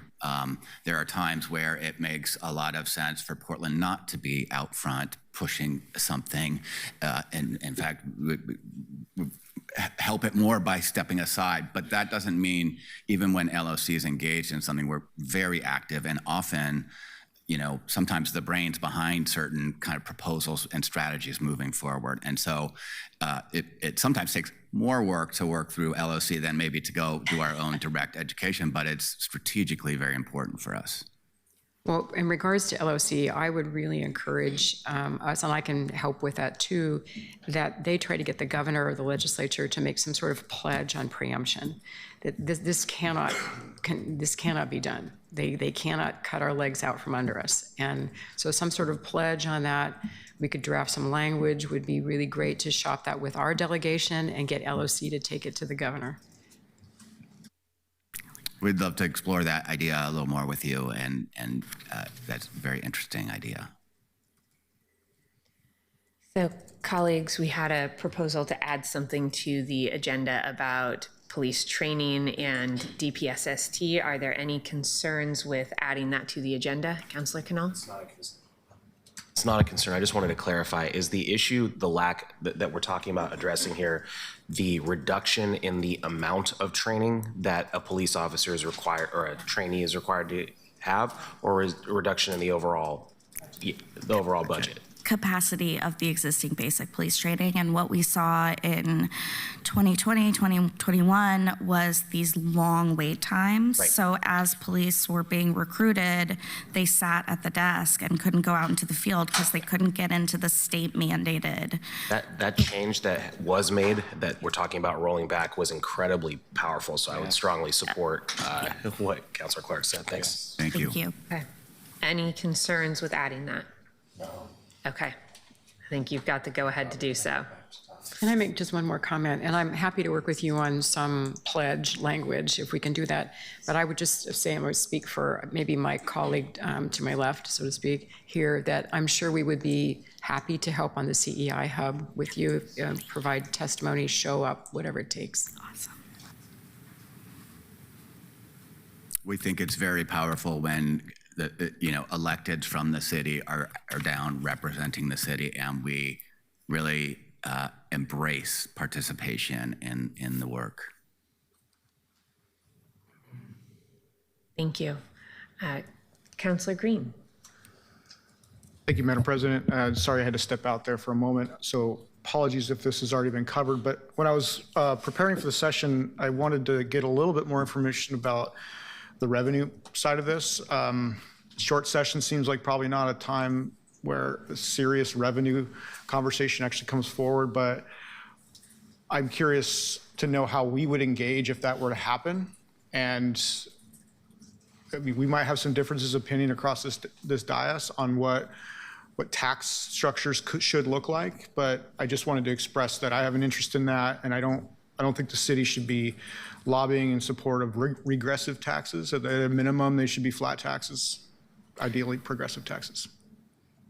We don't anticipate any monumental shifts in the revenue reform conversation in the session. They've had a tremendous amount of difficulty passing new, like, revenue raising tools and, having them referred, which we can talk about it for a long time. So in the short session, we're not anticipating a lot of those issues really elevating. There is a conversation happening in the legislature, sort of spearheaded by the House Revenue and Senate Finance and Revenue Committees around property tax reform and kind of broader revenue reform needs. LOC is actually hosting a meeting in Sherwood next week for local elected officials in this region to come together to talk a little bit about their efforts. They've identified a handful of things, pretty small things, that they could do without going to the ballot. And then the legislators are kind of working with them and the Association of Oregon Counties to try to uplift a lot of the education that would be necessary to go to the ballot to try to get some changes. And so we've sent that out in various forums and definitely encourage folks to participate. And Councilor Clark will be sitting, I believe, as a board member of LOC, will be sitting at the kind of advisory body of that work, but we're going to need all of you. This is a big undertaking to reform our revenue system. And the other thing I will flag is that I do think some of our local legislators are working on state revenue related fixes, how we do our forecasting, trying to maybe keep the kicker more under control. And we've encouraged them to talk with you all. And if that's something that you all think we should go lobby on, I mean, personally, I'd love to lobby on it because it's just so desperately needed. But we want to make sure those proposals get vetted with you all. Well, And I would just add that, I think your question about the tax reform and your comment, might be differences of opinion even within the council. They're certainly within the state, right? Or even within the nation. And when one of the opportunities, when a number of you have been very active in either the League of Oregon Cities or the National League of Cities and participating in those venues, and those are really great places for us to have a presence. It helps us, kind of bring folks along around what are some of Portland's challenges, and it helps us understand where there might be alignment with other elected bodies around the state, and creates that momentum for those big, hairy kind of policy questions that are in front of you. Thanks for that. And I do want to support efforts to influence discussions around the kicker conversation, just personally, publicly. I have been hearing whisperings, though, about a conversation around a sales tax. And so to the extent that that becomes something more serious, I would hope that we would have a very detailed conversation about our position on that. I don't support a sales tax statewide without certain exemptions, and it's a very regressive tax structure. Thanks. It's helpful. Thank you. Anything further, Councilor? Okay, it doesn't sound like there's anything we need to change for now. Okay. Councilor Cannell? Thanks. I'll first co-sign everything that Councilor Green just said. I really appreciate that you split this up. I think that makes sense the way you have this structured, and it was really helpful. Definitely want to appreciate the inclusion of the Trailblazers conversation. It's obviously particularly important for my District 2 colleagues and I, but I think it is important to the whole city, the whole state. And I would love to have conversations around to what degree the methodology that the state legislature used for baseball could be adapted for use here. And we have some ideas that have been raised to our offices, I'm sure, about that I'd love to talk to you about. I also appreciate the local authority on revenue section in general, its prominence, and I don't think this needs to be written because I think it's in 2 sections, but just to say it out loud, the state policy conversations on masks should not preempt our authority on that. I am working on legislation for that, working with state legislators, and want to make sure that that's not preempted by something else. 2 quick things on just verbs that are maybe a little weak. The clarify under public meetings law should probably be update. I think having a change is good. When we get down to civil rights and racial justice on the surveillance section, monitor should probably be a stronger word too, to protect. Something just to be clear, I think your description is great, and I want that to be reflected in here. What you've said verbally is great. I also noted the emergency route thing on the for the North Peninsula on the federal side. Same thing applies here. And I wanted to ask regarding the public safety components, are you planning for that to be in the top priority section, or is that going in the general principles and areas of importance section? Can we be talking about the general principles and areas of importance now too, or is there a later section? Okay, so just first, I guess, clarification, which side will that go in, the DPSST part? So presently, I think it probably makes most sense to go in that second section.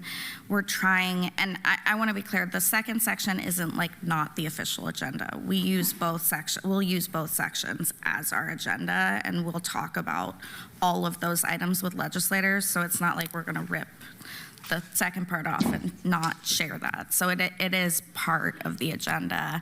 We just think it's helpful to, and legislators ask us when we sit down with them, okay, but what do you really want? You can't have all of this. Tell us what you really want. And so we were trying to get at kind of honing in where we where those core priorities are. We could absolutely move DPSST up to the front, but we did so much of the heavy lifting already to get that training program fixed so that they no longer had a backlog. And now it feels like we just have to defend what we already did. And so I'd be comfortable with it in the second section if that was okay with you all. I'm good. Personally, I'm good either way. I just wanted to clarify. The other two things, one on community vitality, I referenced this earlier. This is the one where it's fairly vague and the definition picks the absolute most vaguely vibes-based definition word in local government, which is livability, to define vitality. If you ask 12 of us up here, you might get 12 different answers on what that exactly means. I'd love to have some more clarity. I think what we're talking about is physical spaces being clean. That's how I read that, and I think that's a great thing if so, but just to have that level of clarity for everyone, I'd appreciate it. I do not have a specific suggestion because I don't really know what your intention was there, but I would just ask for that. And then the last thing is sort of broader. When Jack was up here, he mentioned something that was really great, which is that the federal delegation is consistently a strong partner in looking out for the needs of Portlanders and for the needs of the city government of Portland. And I know on the state delegation, looking out for the needs of Portlanders is a strong thing too. But as it relates to looking out for the needs of the city government of Portland, I am not always 100% sure of that. And so I'd love to be brought in, I think other colleagues as well, on how we can help build those relationships up, because for a variety of reasons, I don't think we see a lot of people go from this city government to the state legislature. And I think that is something that we're not going to change that, because that would probably involve, making it harder to be a city councilor instead of helping make it better there. But I would love to see how we can help ensure that the priorities of city government are known and able to be reflected by that delegation. And I just, I don't want to make you respond to that, so I won't, but I want to say it out loud and put it out there. And then the one specific thing I'd like to see added, and this is where I'll close, is in affordable housing, as I read it, I'm reading it not as capitalized affordable housing, like a program name, but as housing that is affordable, and including particular programs. There's no reference to the rent burden. There's no reference to the rent being low. I'm not talking about control per se, but I would love to see a specific reference to reducing the number of people who are rent burdened, extremely rent burdened, reducing the ratio of rent to average rent to average income, something that explicitly talks about that particular problem, because it is something that the 47% of us that are renters are all facing. I'd like to see that somewhere in this, and I think affordable housing is probably the best place.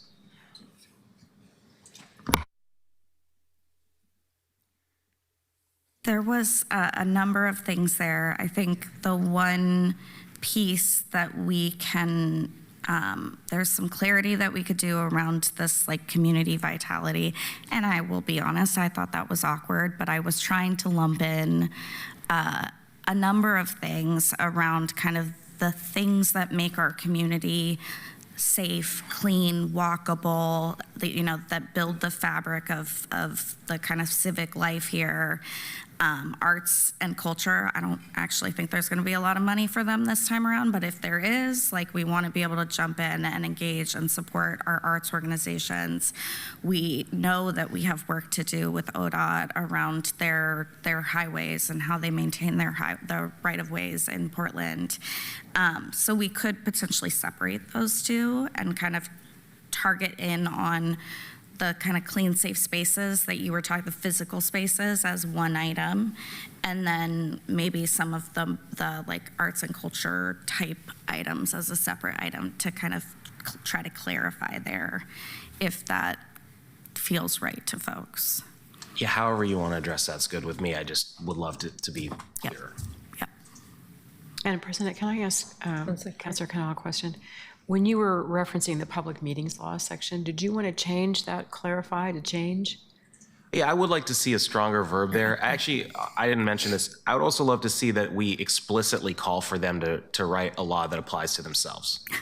I think that would solve a lot of it. I think it's a good narrative. I think if any state legislator watching this, try living under this yourself and see for yourself what it does. So I heard initially an ask to change that word clarify to update, Councillor Canal. Yeah, change. something more active, Okay. change, whatever you choose. Okay. Does anybody have a concern with a change like that? Okay, and then I heard an ask to change a word to protect. Monitor under civil rights and racial justice to something that is not necessarily protect, but something more active there as well. Are there any concerns with that change? This is in the second section under civil rights and racial justice. I'll explain why we have monitor there. And I think it is because we know that these are issues that are very important to council. We don't necessarily know. I think we want to be sensitive to entering spaces where it's not clear where the collective interests of the city are. And so when we put these in here, that is to say, hey, these are critical issues and we want to bring these and vet these with council before and have that sense of this isn't something that we feel like we have agreement on necessarily. Sure, and I think this gets back to Councillor Dunphy's point. We have for some of those, I think the minority of that list, we have policy that's been adopted by council. So I think maybe where adding perhaps a verb of where appropriate, pursue. Counselor, right now it says monitor that list to protect individual rights and maintain local decision-making authority. What if we were to say monitor that list to protect individual rights and local decision-making authority and maintain current city policies? Works for me. Something like that. Yeah. Capture what you're looking for? Absolutely. Is there any objection to making a change in that direction? Okay, I'm not seeing any objections there. We think that sounds really good. Okay. Anything further, Counselor? I did ask for adding in a portion on the rent. The rent. Yes. So are there any concerns, would that be in the current section on housing, rent assistance, and shelter? Could be in Adding a line? either that or, yeah, I think that's actually the better place for it. Thank you. Are there any concerns with adding something about the cost of rent to the housing, rent assistance, and shelter section? Counselor Novick, did you have a concern there? Well, what can we, I just wanted to get some better sense of how you think that would play out. What could the legislature actually do? Legislature could tie the minimum wage to the average cost of a one-bedroom apartment statewide as called for in the Renters' Bill of Rights. For one thing. That's not the only thing. There's a lot of other things we could do. Representative Gamba has already introduced some legislation on that in previous sessions. And I think we're writing this in a way that doesn't necessarily take a position on those, but says that that's something we're going to look at. So we might hear. This is something we want to know about Yeah. as council. Yep. Okay. Any objections? No concerns? Not seeing any? Okay. Counselor Smith. Thank you, Madam President. Thank you for the state review. I think that was so important to give us, to level set us the mindset of what's going on down in Salem. And I do agree that, the rent burden is great for a lot of people who don't make salaries like Councillor Canal. And me, that's true. But your rent burden, you call yourself a renter, and I'm a homeowner. I'm a grandma homeowner. So, the issue that you talked about in terms of the Trailblazers, and we've all been meeting with the Trailblazers over the last couple of months, and I had a meeting with them, and one of the thoughts that I had when I was talking to Dan Jarman was, at the top of the year, I didn't think that we were going to be able to do it in December, but maybe at the top of the year, bring in those supply side businesses who make up. It's not, I think people have this image of the Trailblazers, all these multi-million-dollar babies, and they're playing basketball, and these executives with all these big salaries, and don't really understand that there are supply side mom and pop businesses that help them be the trailblazers who they are. And we want to bring in some of those businesses in the committee hearing to say, if this franchise leaves, this is what's going to happen to us. And I don't think they think about the smaller businesses who feed the trailblazers, whether it be the towel folks or all the other little things, that the catering, all these businesses who do business with and alongside the trailblazers that are going to be basically defunct if they leave. So I want to have those faces and those businesses highlighted in a committee hearing so that people know that this is bigger than just the trailblazers leaving. And I don't think they understand the impact of our economy, what would happen if they were to leave. So It's really helpful, and I think strategic thinking around how to really get messages across about the importance of the Blazers. I will tell you, this is the way we kind of, I think this is a good example of something in our agenda where, if we're more comfortable talking about the need and helping folks understand the importance of having the Blazers in Portland, then when it starts to get into specific legislative proposals, right. This kind I want to stay away from that. Then That's we come the back mayor's to council. agenda. Yeah, that's why it's broad here. But no, I think that's registered, and I think that is a good assessment of kind of the place we're starting is just with the need for retaining. And why there is a need, not just because we want to go watch basketball here locally, it's because we also have thriving small businesses that depend on the Trailblazers to be here. Mm-hmm. So that part is another piece of our economy that I don't think that people think about.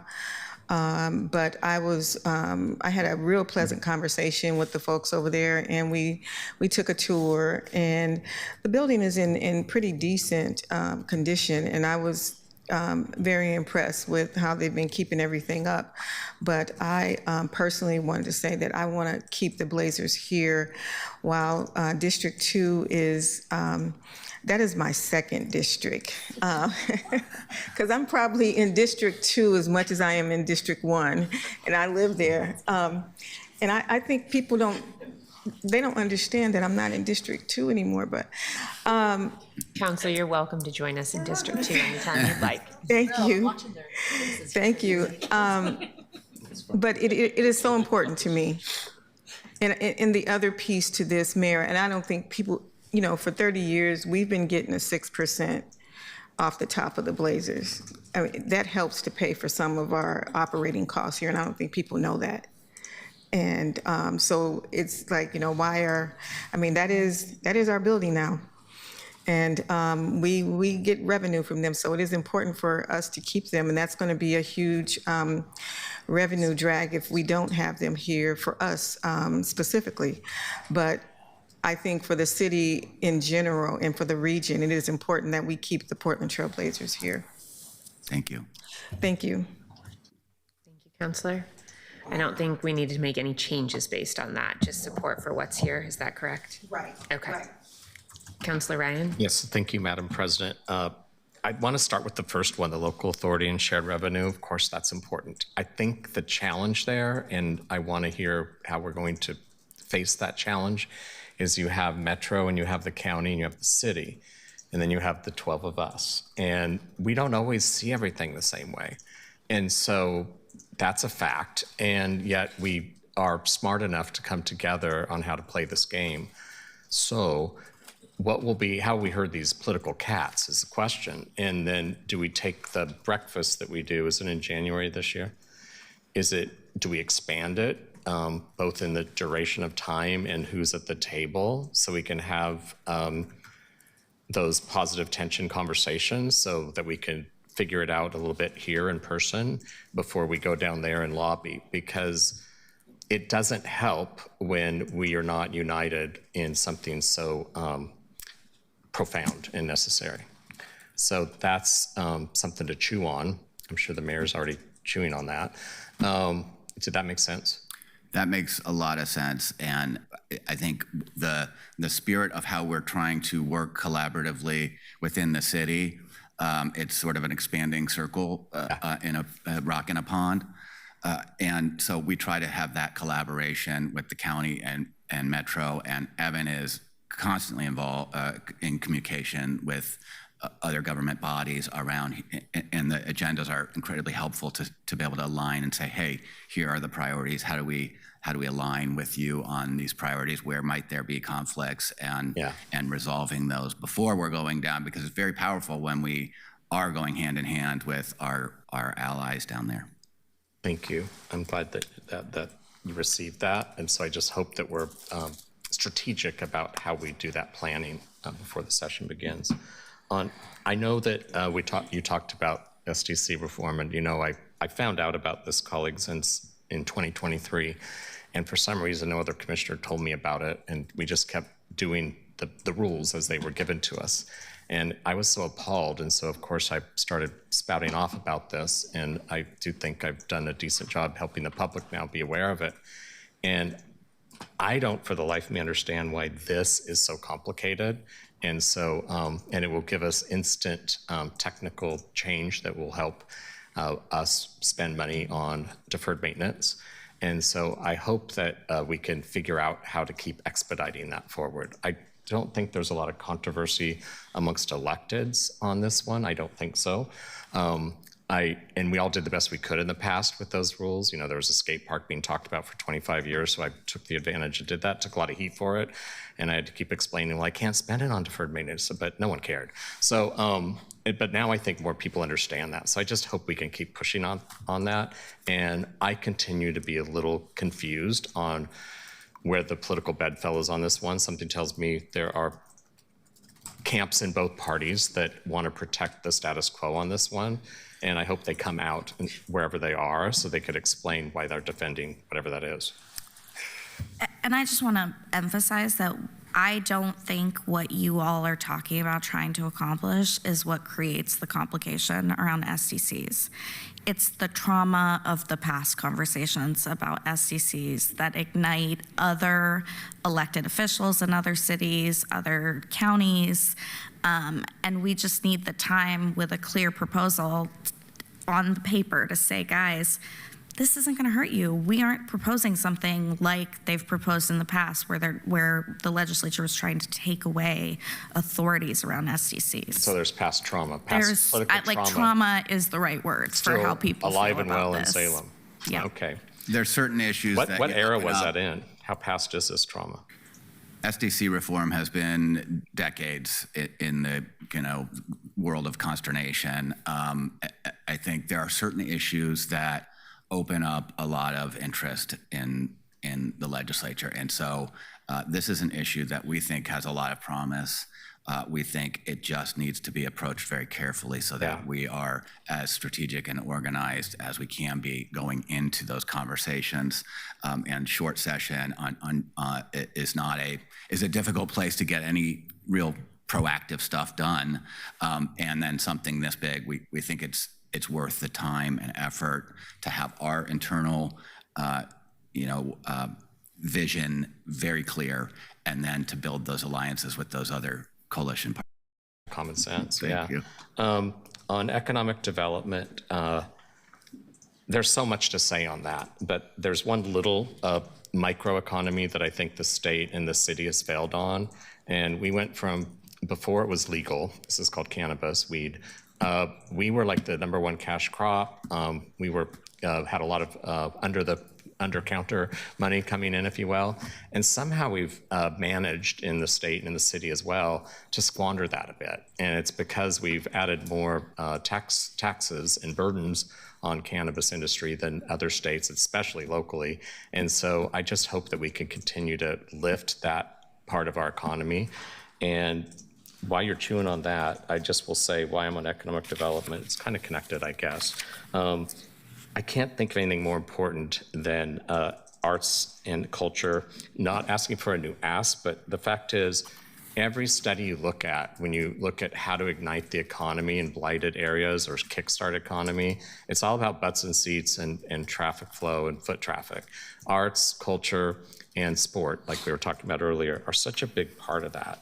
So I just hope that we continue to play that. And since tourism continues to be challenged since COVID, we were at a gathering last night with my two colleagues to the right and left of me, District 2 in Mississippi District.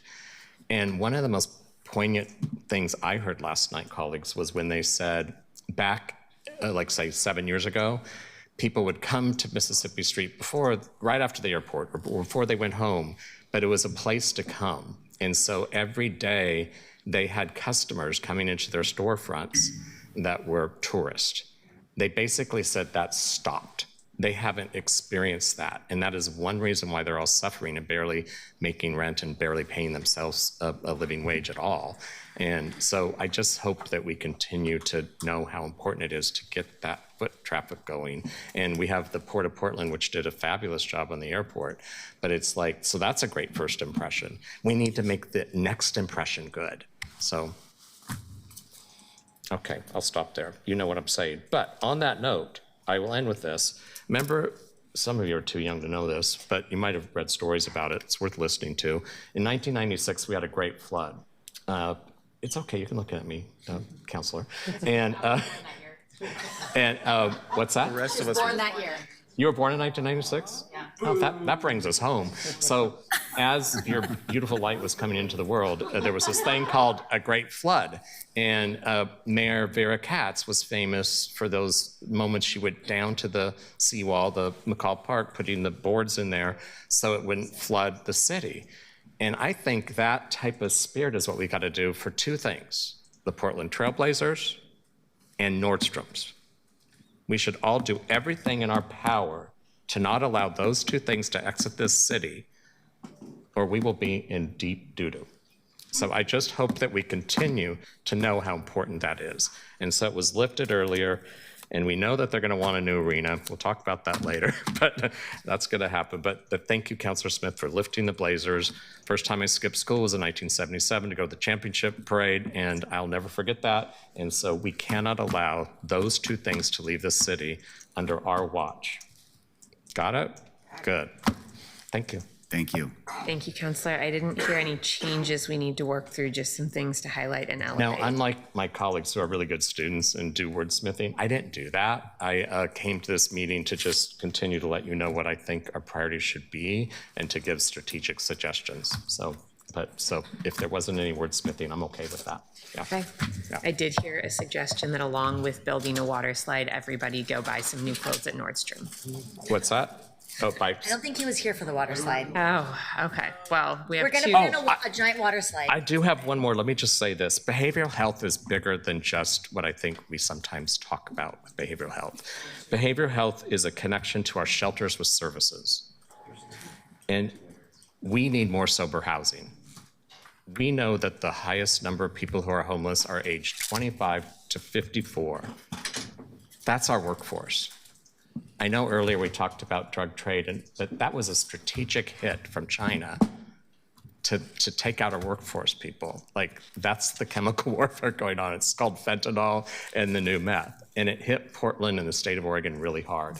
We've got to counter that with sober housing and get these souls into housing and into workforce ASAP, or we're never going to get out of this crisis. Mm-hmm. Thanks. Thank you, Counselor. Colleagues, I just want to pause for a minute to note that for a variety of reasons, and I'll send out some more information later after the meeting, we are postponing this afternoon's work session. Your chiefs have all been notified, but wanted to make sure you all know as you see cancellation notices pop up and potentially your chiefs rearranging other things on your schedules for this afternoon. Point of clarification. Can you say a little bit about why that was canceled so the public understands? let me do that at the end here. I'm happy to say that during the work session on the record, but I want to make sure that we get through this conversation with continuity. I just didn't want people to see notices pop up and wonder what was going on. But yes, let's get back to that. Councillor Dunphy. Thank you. We're to you. Great. I have just a couple things. I want to first uplift what Councilors Ryan and Kanal have both mentioned. My team has been deeply harassing the city attorney's office, trying to squeeze an interpretation of SDC law out so that we could put the splash pad at Lewitt Park back online after 4 years of it being gone. That's a good one. And specifically for Councilor Carl, with regard to the emphasis on rent and renters, I'm really, really worried about the cuts that came to the rental voucher system in the state. It is going to make things really hard for us next year.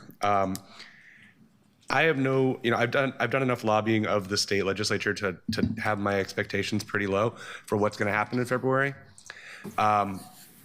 New initiatives, new money, those things are really hard. But I have found that direct critiques of state bureaus sometimes get some specific movement going. And so I have two specific things that are affecting our district that I'd really like to emphasize above and beyond what we are already emphasizing. The first is ODOT land management. The I-205 multi-use path in my district, as well as district, actually I think it goes through 2 and 3, but the I-205 multi-use path, as well as all the freeway on-ramps, have been really problematic. Additionally, the future of Rocky Butte is ODOT land. The sand lot in the Sumner neighborhood is ODOT land. I'd really like to emphasize that we need a good partner for land management, and I know that is partially because of the agreement between the city of Portland and funding, and all of that. But ODOT's doing we need help. And the second one was specifically for the Oregon Beverage Recycling Cooperative. Thank you. The bottle drop locations. In my district, 122nd and Gleason, the bottle drop is really deeply problematic, and all 3 city councilors from District 1 have met with OBRC. They've talked to the bottle drop folks, we've talked to the mayor, we've talked to all this. It continues to be an enormous challenge for the neighbors, and neighbors are really getting fed up, and we're not getting, in OBRC's defense, they said they planned some pretty good community engagement. But for me, it's too long. It's too far away. And it'd be well after the legislative session. I think we just need to come back and reemphasize that the management of these lands is challenging, especially as we are also considering the alternative deposit sites like the People's Depot and things like that. We need help. So those are my 2 big things, is ODOT land and the bottle drop locations. And and Mayor, you may want to jump in and add more context about some of the works that are going on. It kind of makes me sad that we all spend so much time with ODOT and with OBRC and some of these issues. We passed legislation last year with the help of the grocers and OBRC to try to remedy some of the issues around container redemption at stores. We have more work to do around the redemption centers themselves, and I will say, because I think it's worth noting on the record, this OBRC, this group of people working at OBC are trying to be good partners and have committed resources to create kind of safer areas around. And my hope is that we can continue to build on the legislative success that we had last year. We're making progress with legislators and understanding, because kind of what we heard first was, well, this is just a Portland problem. No one has this problem anywhere else. Like, this is you guys, we don't need to deal with it. But we've been able to make inroads with them, and I think there's avenues to get help. Figuring out what that is really important. On the ODOT lands, I want to make sure it's clear, and the mayor can talk a lot more about this, because this has been an area that he's been very invested in. ODOT has allowed our IGA with them to lapse and do not want to bring it back. And so they are maintaining all those lands on their own, and they it is worth all of you talking to them on a regular basis about the areas that you are seeing that are not being maintained, because they say they can do that work better than the city can, more efficiently, more cost effectively. I would wonder how much we want homeless people to get offers of shelter and those things, but that's not their job, I get that. But that is something we all need to be uplifting as loudly as we can with ODOT directly. I totally agree, and I fully also agree that OBRC, I believe that they understand where we were, they understand the problem, they want to make it happen. But for the purposes of the legislative session, I think it's important that the legislative branch understands how big of a problem this has become. And there's often just only so much that agency level staff can do regardless. And it requires additional direction from the legislature and ultimately additional direction from the governor as well. But I think every conversation we can have helps. So thank you. Thank you, Councillor. Councillor Novick? I have like 6 things, but I'll try to make them quick. I'm going to lead with something where actually I'm interested in councilors' thoughts about whether there's a legislative agenda item we might pursue in the future, prompted by our team saying there's discussion of the kicker. There's 2 problems with the kicker. 1, it means there's less money for public services. 2, it's extremely regressive. You can't start using it for public services, I think, basically without a constitutional amendment passed by the voters. However, my reading of the Constitution, which I feel pretty damn confident about, is that what the legislature does, which is send people a percentage of their income taxes as a kicker, is not required by the language. The language simply says return to the taxpayers. There is nothing to prevent the legislature by a simple majority of saying that we can have an equitable distribution of the kicker where everybody pretty much gets the same thing, with the exception that maybe people with really low incomes can only get back what they put in. So that's something, I mean, there's an argument with legislative council about that. I think legislative council is out of their minds, but I think there's an extremely strong argument that the legislature could take action to make the kicker more equitable. And I'm curious if my colleagues would agree that's something that we should pursue. Yes.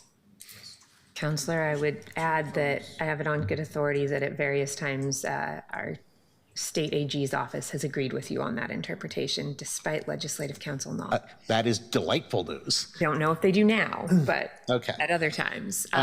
That's great. That's my most substantive comment. Councillor, are you suggesting that that be added for February's agenda, or that that be something on the longer list? I think probably start building towards. Yeah. May I actually ask, because I tried to figure out how to work it in here, but we hadn't had any conversation. Rep. Gamba has a bill that it seems, I mean, we need to see the bill language, but it seems like he's heading in the direction that you all are talking about, and he has a multi-year plan. And so at a minimum, I'd like to suggest that we do some kind of call with him so that he can walk some of you through what he's thinking about. And because of that bill and his effort to try to move this forward, it might be worth putting it on our agenda in the short session so that we can explicitly weigh in on that bill and demonstrate your support for working on this issue. Councillors, does anybody object to the city moving in that direction? Mr. Mayor, any concerns with that? Okay. Councillor, maybe you could suggest to the Chair of Finance that he invite the representative to give a presentation. That's a fine idea. Thank you.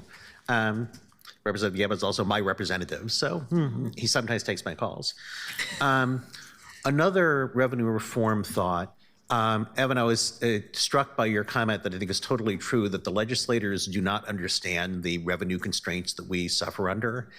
And I'm thinking about maybe some sort of guerrilla action to bring that to their attention. Like what suddenly came to my mind is, what if a bunch of local government officials filed a ballot initiative, the state local revenue equality initiative, that said, among other things, that the taxable income of any individual human being cannot increase by more than 3% a year, no matter how much their actual income increases, which would equalize the income tax system and the property tax system, and which would prohibit the state legislature from passing any of the taxes that we're prohibited from taxing, like taxes on alcohol and cigarettes. So I'm curious if you think that would be counterproductive. If not, if you can suggest some edgy city councilors and mayors around the state that might work with on that. We can. Yeah. Would you like to get back to us on that? Yeah. Well, I think the thing I want to say is you're talking to a group of government relation professionals, not elected officials here. We cannot do that kind of stuff. Our job is to collaborate and try to make things function. I know. I'm just saying, if you happen to know some edgy city councilors who are really upset about this, I'd like their names, if that would be okay. Okay. It's helpful to know what you'd like. Yeah. Another thing I just had to note, we've now had 2 issues come up today where I am decidedly to Councilor Canal's left, which is always entertaining. I do not want to explore the idea of doing the same thing with the Blazers that the legislature did with baseball, because what they did was adopted the principle that the income tax revenue generated by a business should go back into that business. And I think that we adopt that principle, then we have no income taxes at all. So I just wanted to, since Councilor Canal mentioned that as an option, I just wanted to say that there's disagreement on that. Let's see, what else did I have? Councilor Ryan, first of all, I'm delighted that you gave me a wave of nostalgia about George Herbert Walker Bush by employing the phrase deep doo-doo. But second, that I would note, yes. Second, I would note that if we really want to bring back the cannabis industry, all we need to do is pass legislation implementing Bob Dylan's suggestion many years ago in Rainy Day Women number 12 and 35 that everybody must get stoned. Second.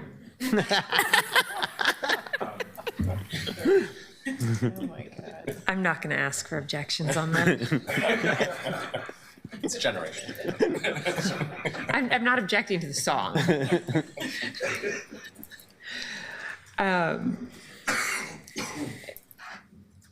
It sounds like we have a potential area of disagreement that we probably need to have more conversation about if you all decide to, or if we hear other people moving down that path. For now, I think I'm hearing support for keeping the Blazers broadly, but let's not move down the path of supporting that one suggestion unless we have a broader conversation here. Registered, and that's again why we have it in this broader place, because we would not be moving forward and endorsing something without, a really good sense of where council wants to be and the mayor and the administration. Just to clarify, I was talking more about parity between the sports than the specific tactic employed for baseball. Thank you. Councilor Kyamaline. Thank you, Council President. First, thank you so much for all of this work. It's not lost on me that you had to talk to a lot of different electeds to hear all of our perspectives, and that took a lot of time and patience. And I think you guys did a great job of bringing this together. I believe that pretty much everyone up here sees increasing housing stability as quite important. And from what I see, it seems that we almost have conflicting housing production priorities in some places, saying that we are prioritizing increasing housing production without imposing additional costs, but then also it's a priority to provide sufficient accessible housing. And the way I'm seeing this is that we need to increase housing production to address homelessness and housing stability, which includes exploring cost reductions, and at the same time, meeting the housing needs of an aging Portland, which includes regulations and/or incentives. And so locally, I want to see us explore our options. We have no cost options. I've heard of some that are as easy as just using door levers rather than doorknobs, ensuring bathrooms are large enough for accessibility, and also low cost approaches, adaptable housing that can be made accessible in the future, zero-step entrances. But we do need to unlock state approaches by exploring changes to building code. I know I've hinted at this at a previous work session, and so would love to hear your thoughts on this, and if we're engaging with the Oregon Housing and Community Services or Building Code Division to understand how to increase housing production to meet the needs of older adults and people living with disabilities. We're going to ask our housing specialist on the housing legislation to come Great. up and share some. I mean, the short answer is yes. We work with OHCS quite a bit, and there have been a number of bills, kind of age-related and accessibility-related, that we get involved in and support. But I want to let the person who does that work talk a little bit more about it. Thanks. For the record, my name is Derek Bradley, State Relations Coordinator for the City of Portland. Council Vice President Koyam Lang, great question. The city supported Senate Bill 444 during this previous long session, which would have put requirements on creating certain number of accessible units in certain types of building types, units in certain building types. We have learned this week that there's an intention from some of our partners that we work with regularly to reintroduce legislation around that policy in the short session. Beyond that, they did not relay, this was in a larger group conversation, they didn't relay, oh, we've worked on getting these sort of coalition built, we've got this idea, it moved out of the Senate, it did not pass the House, so there is some conversations to be had in legislative days or in group meetings ahead of that about where that stands, but we anticipate that coming forward in the short session, and if due to, things like budget cut conversations and just the brevity of the short session, it doesn't move in the short session. I would be shocked if we don't see that returning for a longer session consideration in 27. Specific to the document that you guys put together, what I would love to see in the housing production section, if possible, in that last sentence, is some acknowledgement as we're talking about land banking, innovative financing, but putting something in there like equitable development or fair and equitable housing outcomes. Wondering how my colleagues would feel about that. Does anybody have any concerns with that? Adding in the wording, fair and equitable housing outcomes or equitable development in the housing production section. Yeah, so someone from my team specifically focuses on age-friendly cities, and in the planning and development world, like those terms are used. It's part of the Oregon Housing Needs Analysis and is kind of at the heart of state housing production. And it's also a term used in Portland's adopted housing production strategy, and this idea of making sure that our development is inclusive and accessible, and we're considering people of all ages and all abilities when we're doing this planning. It'd be nice to have like an asterisk. What does equitable mean in this circumstance? This seems like a place where maybe there's a need for more conversation, and I'm wondering if we could get 2 or 3 people to talk with the team about what that could look like and what it could mean, if it's something that we want to include or if it's something that is too much to add, but we should think about for a longer session. Let us know that. Can I offer a suggestion, perhaps? What about, and I'm hearkening back to Councilor Canal, your comments about these broad terms that don't mean, or mean lots of different things, to what if rather than kind of equitable development, we focused on maybe like age-friendly and accessible, or something like that. We added accessible after our conversation with you, but I think we could double down on like more language around that particular piece without using a term that means so many different things. I would love to specify age-friendly if my colleagues are open to that. Wonderful. Thank you. May I ask a clarifying question? You're still talking about within the state building code that we're asking for more age-friendly housing either through OHCS's requirements or in the state code. You're not asking about an exception for Portland to require more age-friendly housing. Is that correct? Well, I mean, that is something that we've also discussed. I'm not bringing that up right this second, but I am interested in if the city can explore an exemption from state building code. That's not what you're proposing right now. Of adding, no, not right now. Just, I know we need to have more conversations just about clarify. that. Yeah. I hear that as age-friendly, being a priority, but Yeah. the details of what proposals or not would would absolutely be something we would need to be feeling like council and the mayor and the city are on board with. Yes. Mr. Mayor, any objections there? Okay. Councillor Clark? Thank you, Madam President. Just really quickly, just some comments, some feedback from my colleagues, is the Moda Center will hopefully be in the asset management report that we get in the T&I committee, that will come back to you as well next year. But it's a venue that all the arts and culture venues will be in the asset management report.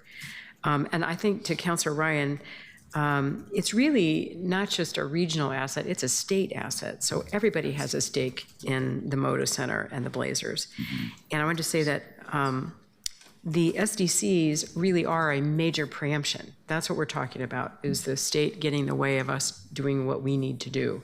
So just as it is an example of a preemption. And lastly, to Councilor Novick, I think that if we were to work on the pledge that I was talking about to legislators saying that, you know, don't preempt us and here's why, we might be able to educate them also about the kicker and other kinds of things. But I think they really do need a basic education about what we do, and which they can't do what they want to do without us, without the cities and the counties actually implementing things and making things happen. So don't get in their way. But I think a pledge like that might be an opportunity to educate. Thank you, Councillor. Councillor Ryan, did you have something additional? Yeah. While we're on the topic of age-friendly that Councillor brought up just a little bit ago, I just want to put this out there in case I'm on the small group, that needs to include senior elder housing justice. The affordability crisis is really hitting elders hard. People on fixed income with taxes accelerating over the last 10 years, it's been pretty extreme. So I think a lot of us know elders in our neighborhoods, literally on my block, that vote no on things now that they don't want to vote no on, but they literally can't afford to stay in their homes much longer.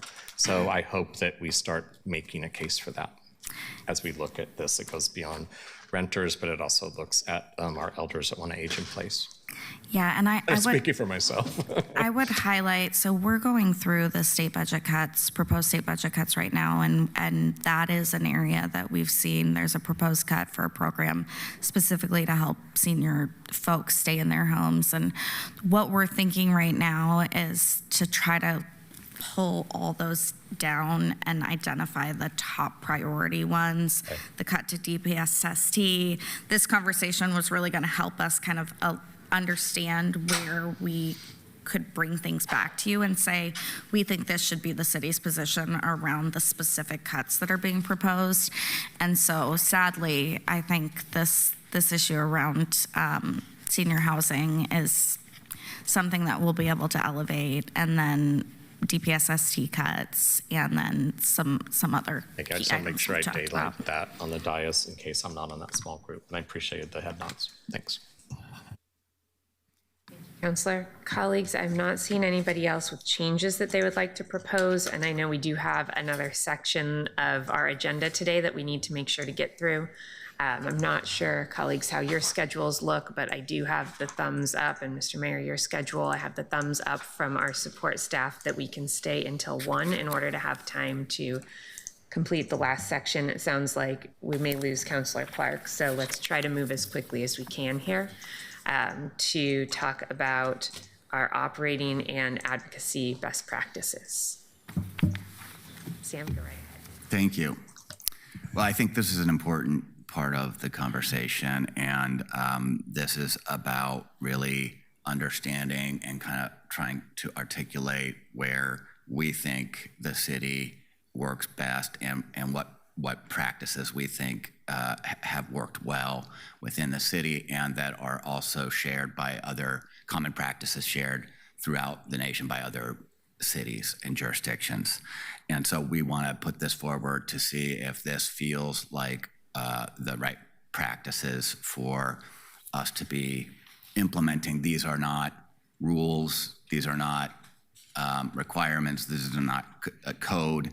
This is just a way of articulating, hey, these are practices that we think make sense as a city, and work to help foster this team working together, and essentially, we want to create a system where there's mutual trust and respect for the work moving forward to help create flexibility and opportunities to really react and move quickly. So I'll walk through, and then we'll have time for questions. So we have some slides here.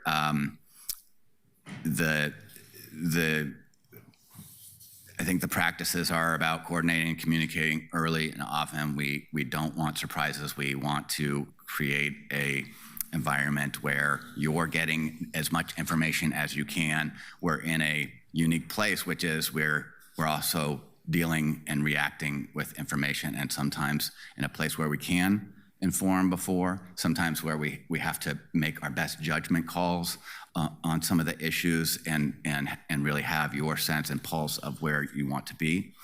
I won't read through these talking points, but just wanted to have you seeing what some of the overarching themes of the practices are. We can move to the next slide. This was the disclosure language. Oh, and then kind of skipping a little bit to one piece at the end here, but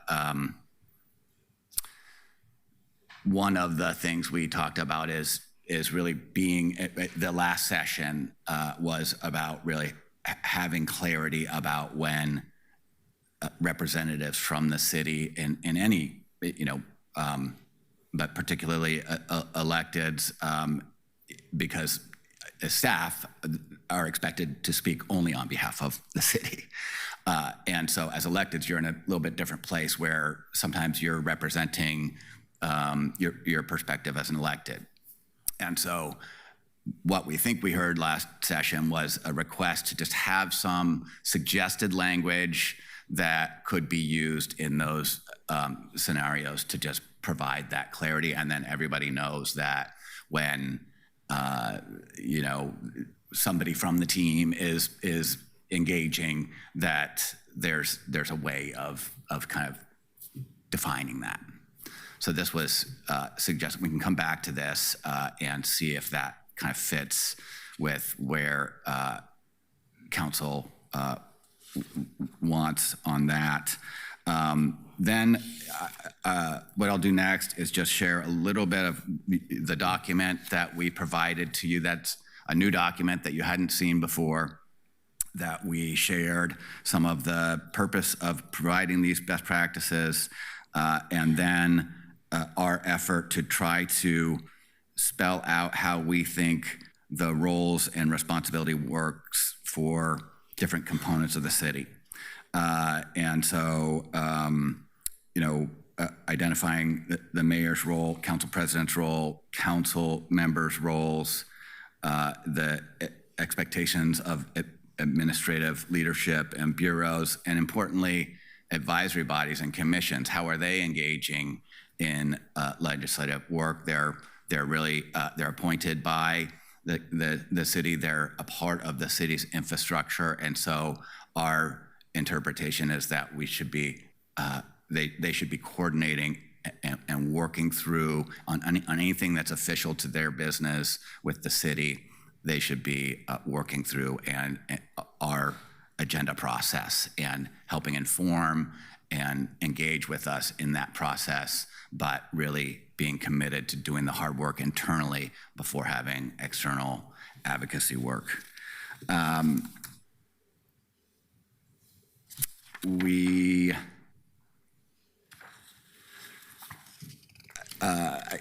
I'm reluctant to get too detail oriented on some of these. There's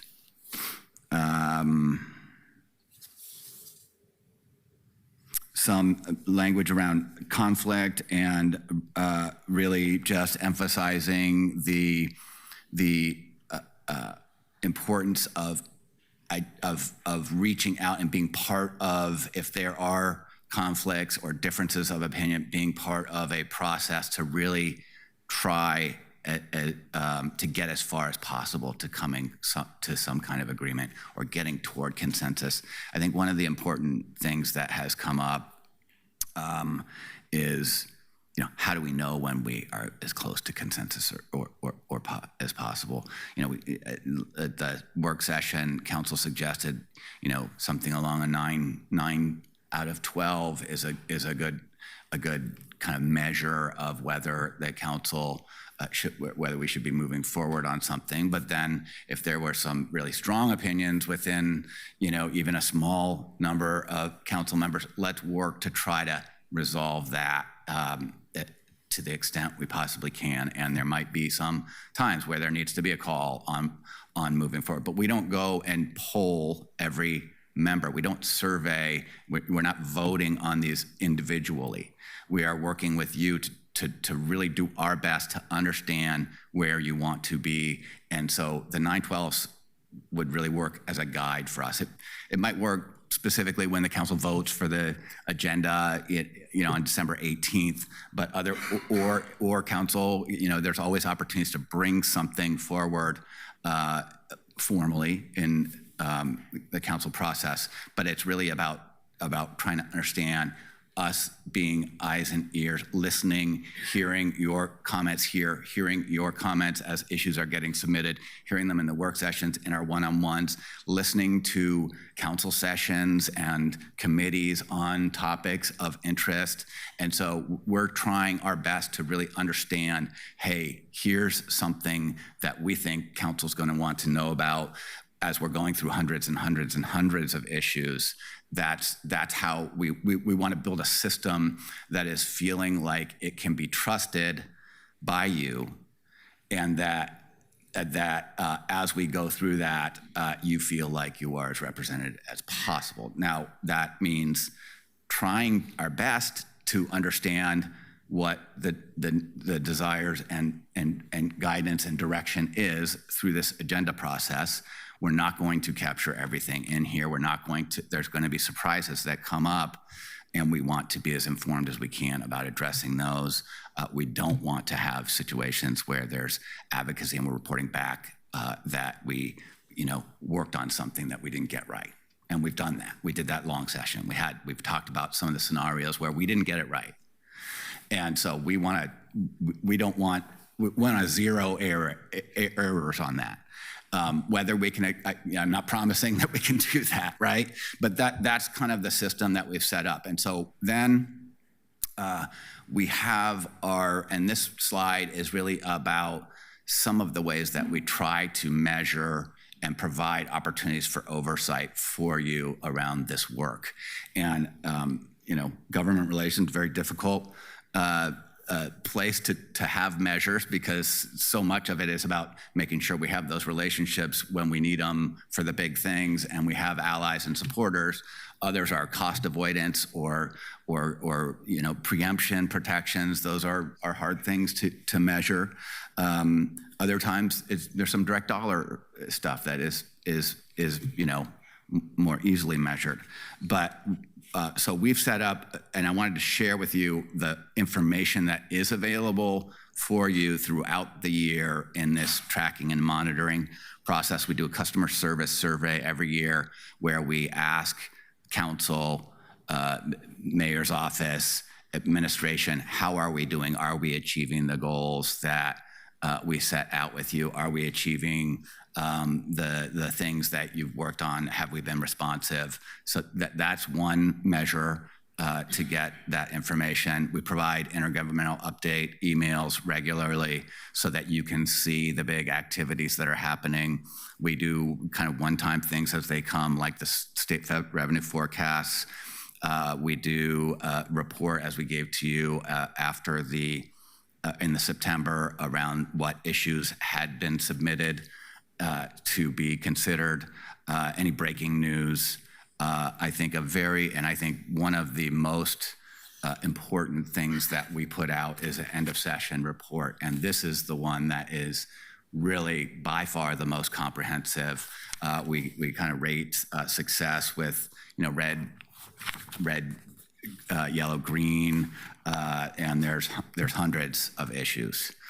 And it's got narrative and detail. So the problem with this is it's a look back. So it's hey, today we're talking about what are your expectations, And then we come back after the fact with this report. So there's limitations there. But in the cycles that we'll be continuing to go with through year to year, it's our opportunity to say, did we get it right? How can we improve and address these issues so that X or Y doesn't happen again? And then we also will be doing session briefings weekly during session. And we have those monthly now, but we will doing those weekly so that you can hear and as close to real time as possible what we're working on, and it helps us identify if we're getting it right. And then finally, legislative bill tracking and positions. Thanks to Councilor Canal for pointing this out in the September session, that we started out last session with a report, but we didn't keep it updated, and we want to do that. And so this takes a lot of work to do this, and it's a lot of, but we want to get it right. And if there are things that aren't helpful in here, we're happy to know that, or if there are more other things we can be doing. But this is our best thinking around how to get you informed in a way that helps build some of that trust that, hey, the team is down there. They're not communicating with us on each of these hundreds and hundreds of bills, but we've got the playbook for them to get this work done, and in consultation with the practices that we've outlined for you. Thank you, both for the overview and also for putting this process together. I know it's hard to figure out how to coordinate a really robust agenda with a lot of incoming that changes every day in Salem, and 12 of us plus the mayor plus our bureaus here. It looks like we do have at least one person who wants to weigh in. I know we're short on time, but let's make sure that if anybody has concerns with anything, we get those on the table. Councilor Avalos. Thank you. So, Sam, we've talked often about just this kind of thing of process and how you interact with us and get those kinds of temperature checks from different council offices. I think I just want to flag, I get that you want to have it be kind of loose and organic in some ways. Things are really fluid and fast moving. But at the same time, being too loose, I think you're going to lose people, right? I've heard you say that in the past, you'll reach out to council offices and get temp checks on certain things. And I've gotten some outreach from you, but I don't know, who are you reaching out to, right? Who are you going to more or less? I'm just saying that we cannot rely on that being so loose, because if you don't add structure to that, people are going to feel left out. I feel left out at times. And so I would just encourage us to think about what it looks like to have a regular cadence of how you check in, having a structure for how you check in, and having a methodology that you can explain about how you are gauging our temperature, right? Because that is, again, people could fall through the cracks in that process. So I'll pause there and just see if you have a reflection on what I'm saying. Yeah. I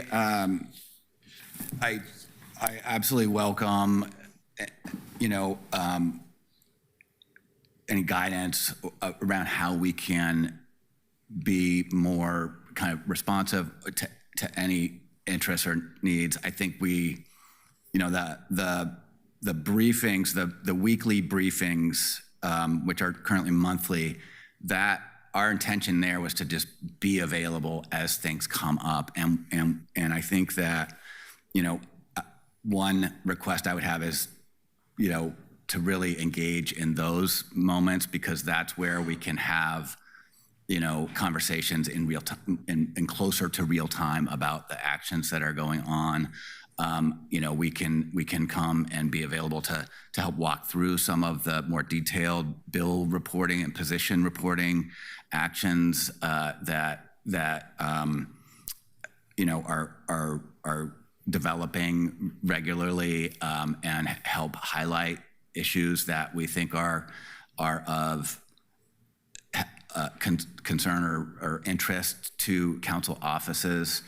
I think where we're trying to, like, I don't have some great playbook on how to put this all together, other than we want to have you and council feeling like you're getting the information that you need, and if there and you know, transparency. But our team lives and breathes not for getting, you know, our own interests through an agenda. We are focused on transparency, reporting, you know, above board, wanting to try to be in that place and wanting to focus on continual improvement until we have a sense that there is that trust in the system. It's as I say, it's a hard thing to measure. We can provide the data, we can provide analysis that we think measures it at the end of the day, but we need to have that regular ongoing engagement with you and counselors as we're going through this work. I want to add too, because you asked about methodology, and I want to make sure it's really crystal clear to you all. We don't come to you on the things that we know that you're supportive of, but we try to, when there's an issue emerging in Salem that is housing related. We come to you because, or you and your co-chair and vice chair. So we try to use the committee structure that you all have used. So on transportation issues, we had a number of conversations with Councilor Clark at the end of session. And then we also try, as we can, to bring in other folks who've said to us, we really care about these issues. But we've had to kind of try to use the structures you all have set up to have some sense of prioritization, because sometimes we just can't get to every single one of you. But I will say, maybe a little like underscore what Sam was saying, we put those briefings together so that you all can tell us before we get it wrong. And having you at those briefings during session is really helpful. Your staff have been amazing. They are great advocates for you and know your thoughts, but they don't know all your thoughts. And so if our staff who works on the scheduling try so hard to find times that will work for every single one of you, and it very rarely is possible. But if you can't come to the briefings, call Sam. Call me. Like we'll want, do one-on-ones. Yeah, we'll talk to you. We drive back and forth from Salem every single day, so we have an hour-long drive to answer all the questions and talk to all the people. Like we want to get it right, but we don't. Like we have to use some of the systems that you all have been putting in place to try to accomplish that. And we are in a place where we do, I just want to be clear, we have to make judgment calls at times, and legislators grabbing us in the hallway, last minute stuff, or even stuff that does have a longer timeline, but we think that this is not the place that council wants to have engagement because we think we understand where council wants to be on this. And we feel confident enough that we do that. And so then we want to be in a place where you're trusting that we're bringing and identifying the issues that matter to you, and providing that information about that. Yeah, I appreciate that. I guess I'll just flag though, like for me, legislative briefing, that doesn't, when I see that on my calendar, maybe that's something we need to talk about, but that doesn't seem like a place where we're having a strategy discussion or something's coming up that needs our feedback. To me, that's like you're just relaying information. That doesn't feel like an invitation to the strategy. I'm not saying that you're trying to do that, but just so that we can be clear about what the expectation is of us in those briefings, if that is what I'm hearing you say is the place you are expecting to say, this is coming up, what do you think, right? So I think we need to get clear about what you are expecting from us in the different spaces you're creating. And I think you also need to work with Council President to figure out how we create more spaces like this, because as much as we, I know that our schedules are tough and all of that, but if you do too much of this like sidebarring one-on-one things, I think that's where people get lost, and that is why people feel like they're not in the loop. Lastly, you brought up something that I was going to ask as it relates to committees, because yes, we do have these committee structures. I get your logic for, going to a committee chair of a topic to discuss that, but I think it's worth us discussing, because we keep having a general discussion on council about what does it mean to be on a committee. If you're not on it, how do you weigh in on those topics? Like, how do those things come to the larger council? So I would just caution that we think about that more deeply, because it's a broader thing that I think we're working through as far as like, what kind of authority does a committee have? Is it like, do we agree, right, as counselors that like, yeah, you should just go to Olivia when it's transportation stuff. You should come to me when it's housing stuff. Like, I get your logic, but I think we need to have a discussion about that to make sure we all feel like we're on the same page about who has the authority to, give you the temperature checks that you're asking for on the topics that we're leading. Does that make sense? Yeah, totally.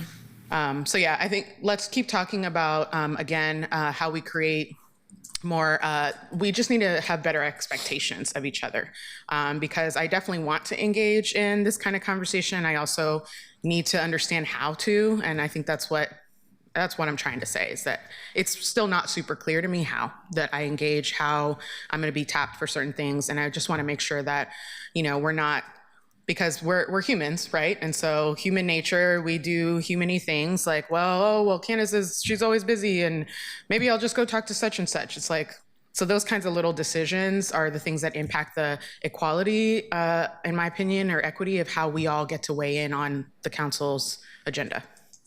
Thanks. Thank you. Councillor. Councillor Canal, did you have something?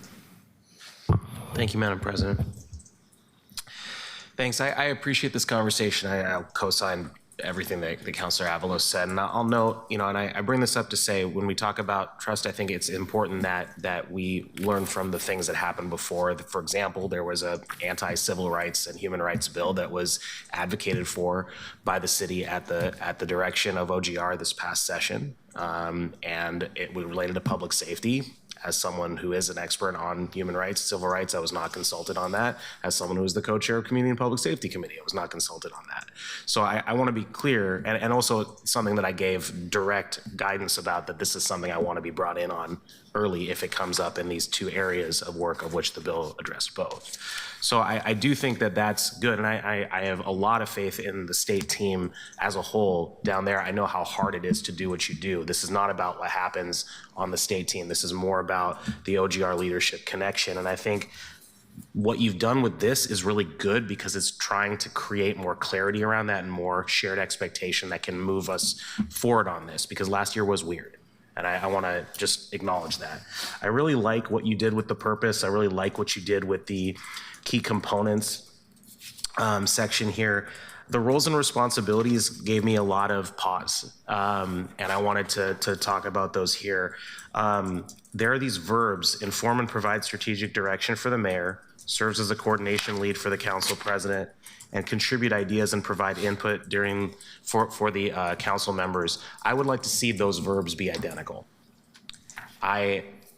We do not actually have, we have a facilitator in this conversation. We have a council president, a presiding officer. That's different from a hierarchical setup, and I don't want to calcify a hierarchical setup in this document. I don't know if this is a part of what we'll be voting on or not. I guess I should probably have led with that question. Is this a part of what we'll be voting on? It is not necessary, although if there was an agreement where council and, could come together, we think it would be very helpful to clarify some understandings of about what practices are effective, not, again, rules or requirements. Okay. I think the last item under both mayor and council president basically cut out the other 11 councilors, and I'm very, very concerned about those. And this should not be two people in a back room deciding when we've given direction. And again, this is informed by that experience this past year, as well as my experience on the other side of this and the bureaucratic side the year before. On the administrative leadership and bureau side, it says provide subject matter expertise and policy analysis as requested. I think you should cut as requested. I think they should provide it, and I think we should always be seeking that out. And I think that it's been really helpful when they have weighed in on it. And so I like to build that into our process. Under OGR, the very last bullet point, I like the rest of it. The one thing I'd add is where you have guided by the city agenda, evaluation criteria, here's where I think Councilor Dunphy's point makes the most sense to put in the word policy there in that list at the back end. And then I had a couple questions. Under decision processes, legislative agendas, you say developed biennially and with mid-cycle refinements. Is that guaranteed that we will do a mid-cycle refinement? Will there always be an annual time to look at this? Or is this one of those things that we say you can bring it up any time, but there's never actually time for it? We want to, well, you have some other questions too, but yeah, I will answer that one. We want to have an annual, so the short session is typically a session where we're doing refinement work, but we would still continue to have a process. The process this year for short session, we see as much more robust than it might be in a typical year before short session, because it's we will have worked with you to define long-term priorities, and then we'll be following up and refining those. Great. I like that answer. I think there's a couple coordinates that I'd love to follow up offline about how you mean that. It doesn't need to be resolved here. When we get into the last thing I had on here is on, it's the fourth page, it's the top line, it's midway through the section, but there's a page break on conflict resolution among members of council. If unresolved, escalate to DCAs/city administrator and then council president and mayor. A disagreement between two or more councilors is not escalated when it goes to the council, or sorry, when it goes to the DCAs or city administrator. That's actually that's not part of our chain, right? So that implies that we are subsidiary advisory to this process, and I want to be very protective of that because it's not. And then same thing with escalating to the mayor. I do see a role for the council president if multiple councilors are disagreeing. That makes perfect sense to me. But it says if unresolved, escalate to DCA/city administrator and then council president and mayor. And I just have a lot of concerns about that conceptually there in terms of separation of powers. Where's the escalate? This is a 5-page document. This is the very top of the 4th page. It is. Sam, you have two separate okay. sections. There's conflict resolution among members of council and then conflict resolution broadly. And this is in the first of those. And I'm wondering if what that initially was something around getting advice from the DCAs around how something would be implemented and perhaps whether those two positions should have more information coming from the DCAs rather than escalation in a problem-solving sense. I think at one point that might have been part of the conversation, but if that's not what the intent was here, let us know what the intent is. I think part of the intent was to say we've sort of approached this a little bit differently with now having a DCA structure, which is to say the administration, our view of the administration's responsibilities are to implement the policy under the policy, of the council and mayor as of the elected to the city, and so. If there's not clarity, then we want to make sure that the DCAs are a touch point in terms of, hey, is this in alignment with council, this work, or is there a conflict that's related? So we want to make sure that there is a touch point with the DCAs, and it's not, I think in the old system there used to be much more of a free-flowing system of working with bureaus and staff within bureaus and liaisons, and we're trying to provide a little more accountability sort of up through to council on that. Using the subject matter expertise of DCAs makes a lot of sense. That's not what the document says, and so I'm pointing that out. DCAs don't exist in the charter. It is hypothetically possible that without even, we don't have to have that system. There's been a lot of pushback on that system. I'm not saying we should change it, but I'm saying it could be changed theoretically. And I think the mayor has a lot of latitude in how to organize the administration, the executive branch of this government. So I don't think that's the specific thing with the DCAs, but more broadly, the escalation word, I guess let me step back. There is a lot of hierarchy in this document.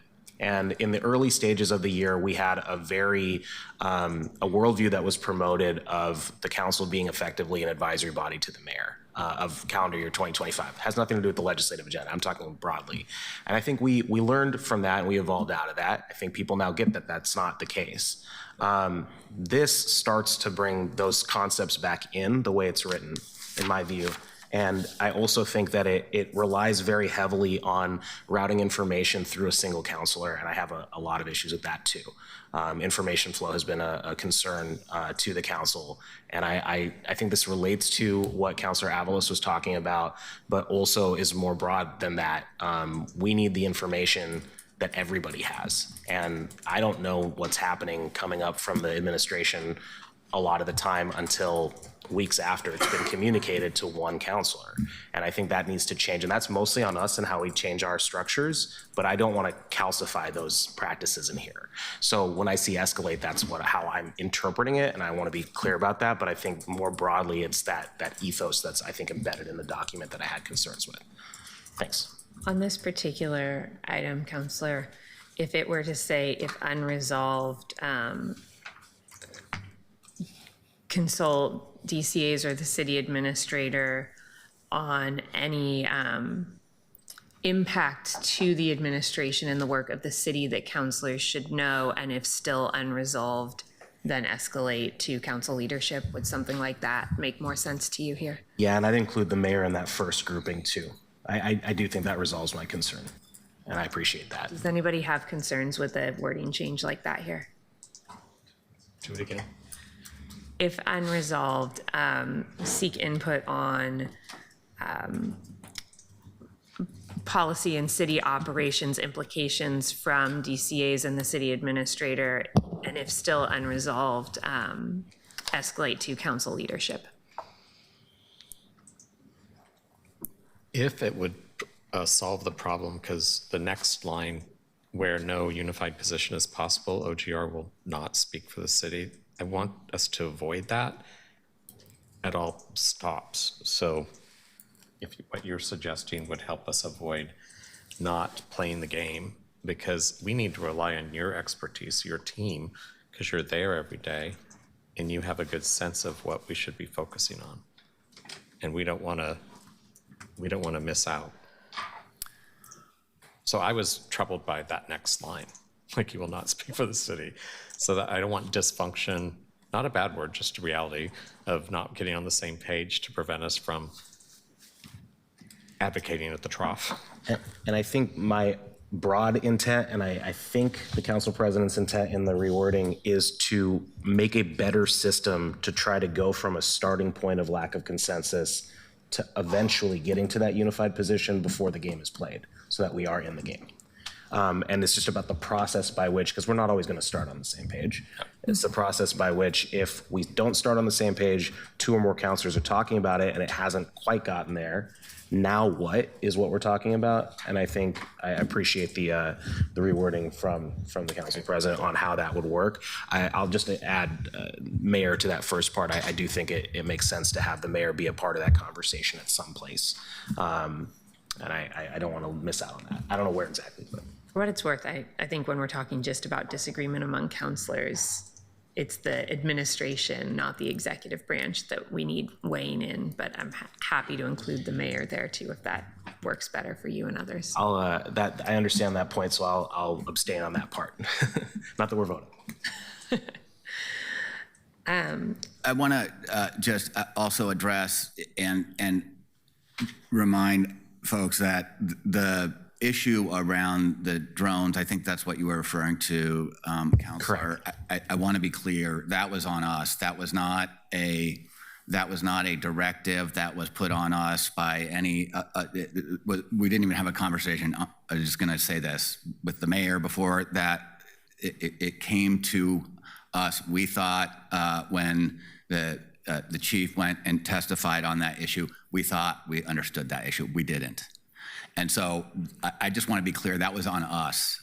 There was not some consultation or conversations behind. I just want to be clear. And so that was an example where we identified it very quickly, and we pulled back and said, that's a place where we're not going to have a city position because we don't have that work done. And so I want to avoid that happening again. I don't want to have that scenario, but I want to be in a place where we are understanding and knowing and able to address these issues as they are arising, and have a system where we can check it. We don't want a top-down system, but we want to have some consolidation of where that communication's able to happen to get some advice, essentially, for us in terms of how we are moving forward. Are we moving forward in alignment with the council and the mayor and administration's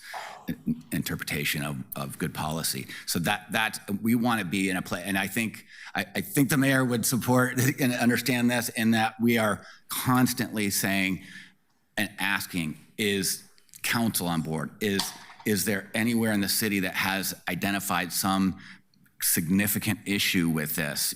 Or if we're talking to the council, we're saying, is the mayor on board? We are just always, that's where we're advocates. We're advocates to say, we're looking out for you, and we're looking out to make sure that your priorities are being addressed. And that's where we really kind of take our professional pride in our work. Yeah, and I know how difficult that is. I know how good of a job you generally do. I mentioned that to say that when we talk about trust, I actually think that trust is stronger after there's been an issue, once you work through it.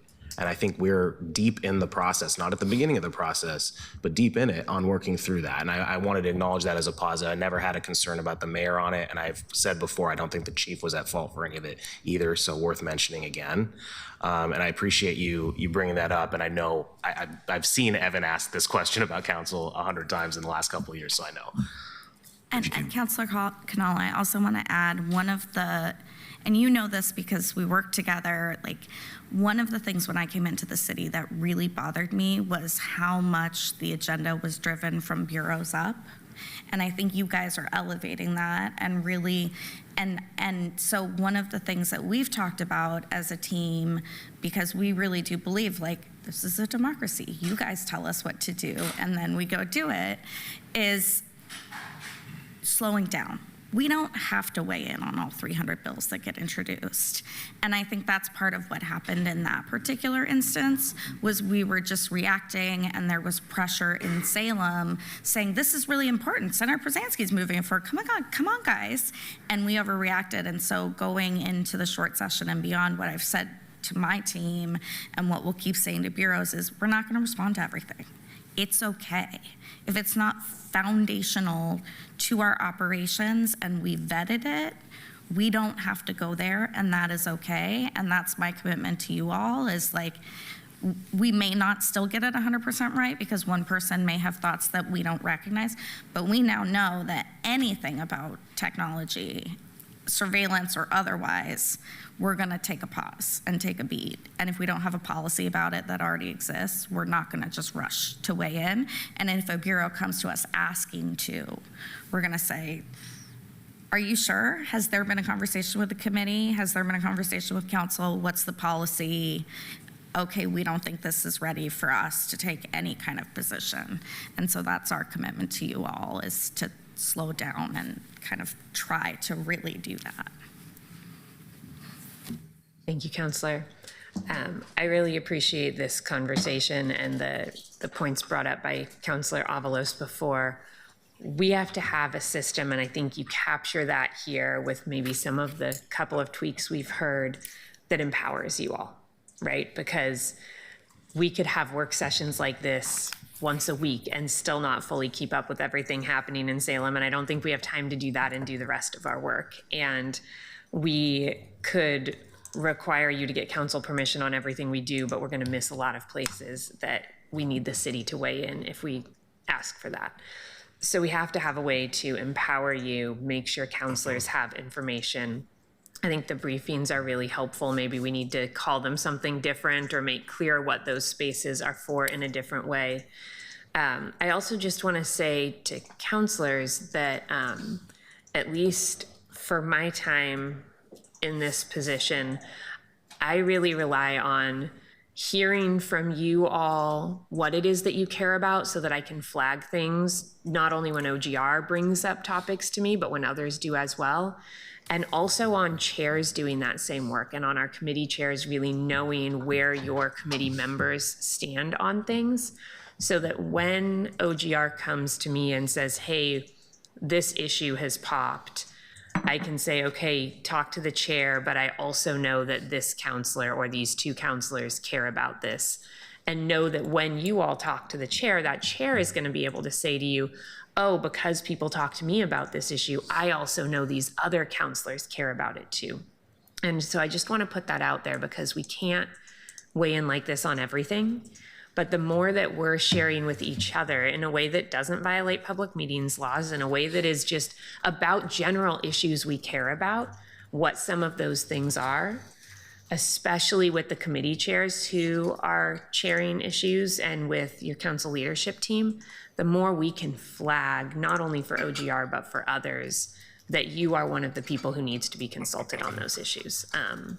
And I know there were some missteps last session where things were lost and work done to repair that. But I know there were also a lot of places where we were able to flag, go talk to these people. And so I want to make sure that everybody's thinking about, especially our committee chairs, how you're able to help elevate your committee members who care about issues as well in that way.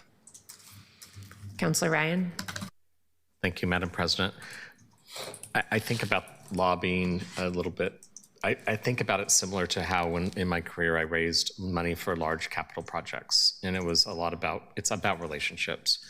And so I don't think we can assume who up here has what relationships with who, but I think it's good that you know that.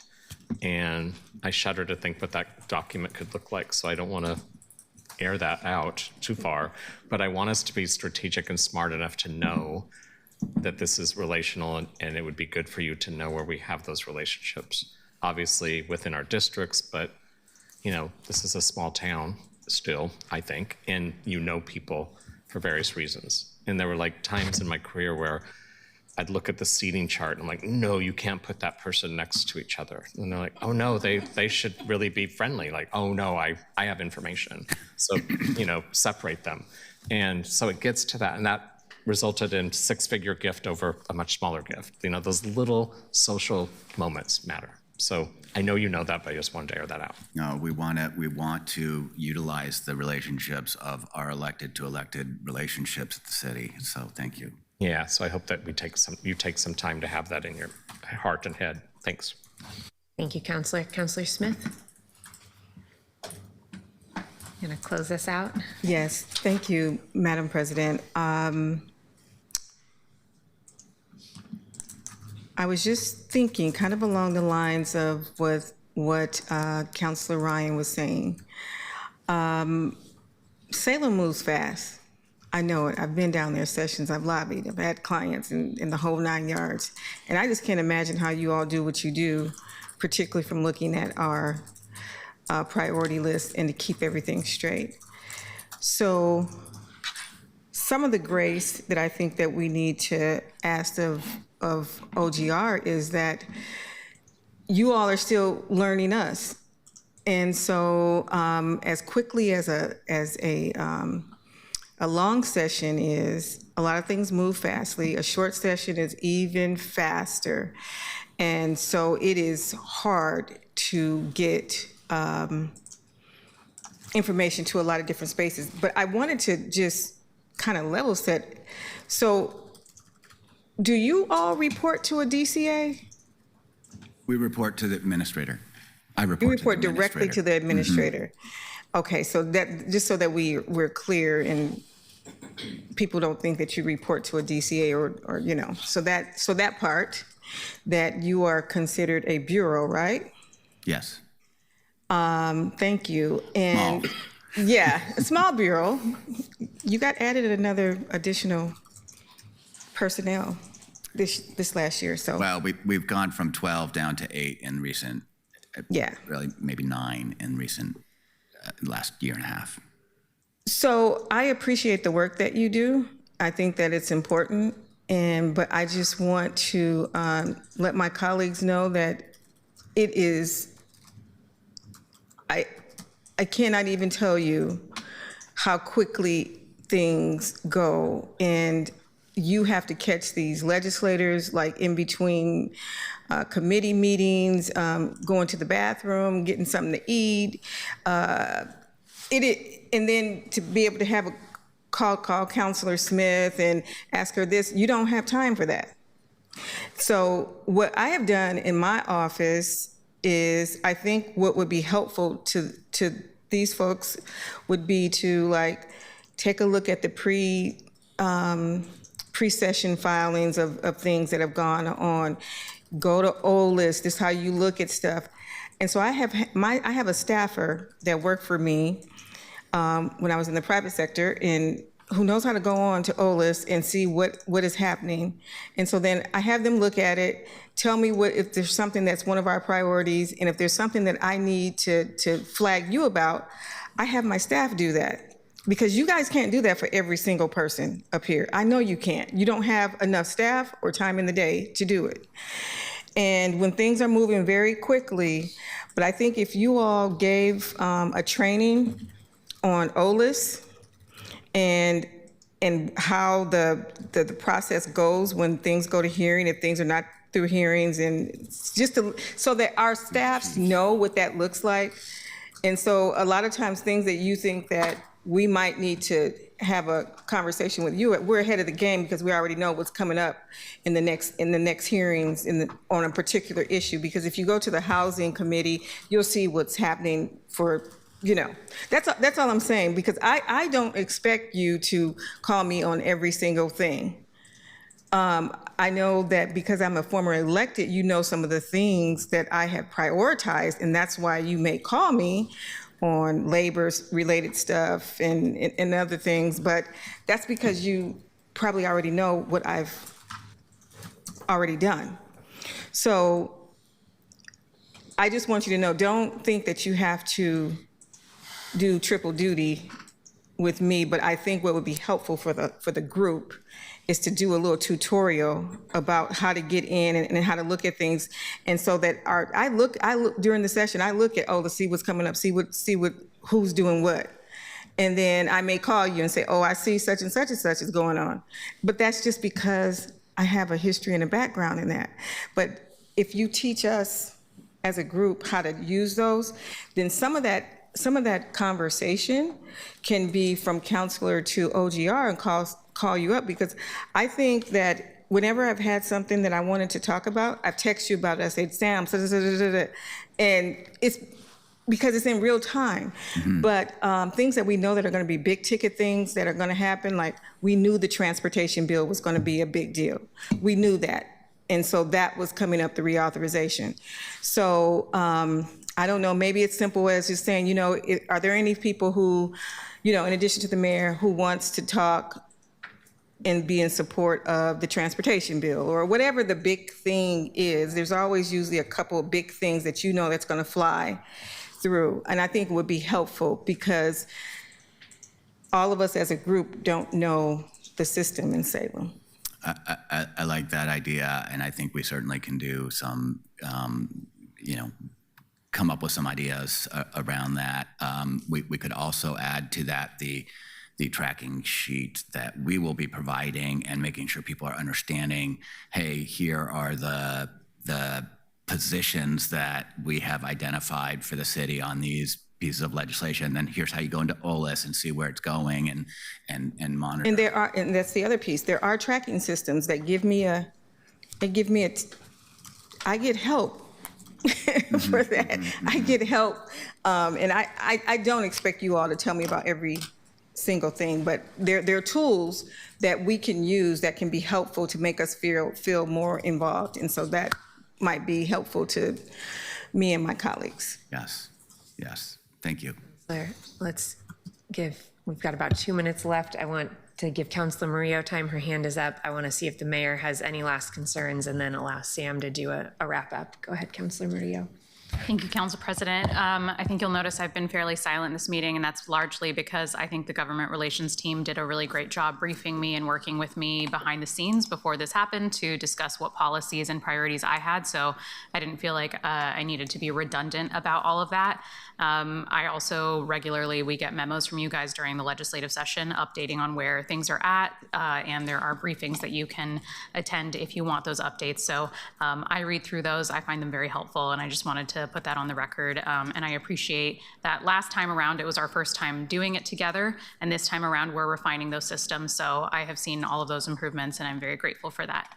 I also I personally enjoy telling people what I need and then letting you guys take over and do the work, because the legislature is fast paced. So I don't feel like I need to micromanage that as much, but we do have 2 minutes left. I have another meeting after this, and we have to discuss why our afternoon work session was canceled, because the council actually does have oversight powers over bureaus, the executive functions, and we need answers about where $21 million went from the Housing Bureau. So I would love if we could get into that discussion and get that on the record before we close out today. Thank you, Councilor. Thank you, Councilor. Mr. Mayor, did you have anything you wanted to say about this document before we move on? No, for the sake of time, we can move on. Thank you. Sam and Evan, any final remarks and wrap up? I would just share that we will be drafting a resolution to attach the federal legislative agenda, state agenda, and the evaluation criteria. I don't think the operating best practices is ready for that level of, at this point. We are open to that. And then once that is approved, we can really put that out externally and the agenda, and then there will be a legislative breakfast in January where we would like the mayor and president to help message and vice president, excuse me, to help articulate what's in the agenda. We would absolutely love to have council members there. Then I think that's it. Thank you. Thank you both for being here today, and thank you to the whole team for all of the work that you do. We know that you do a big job on behalf of our city.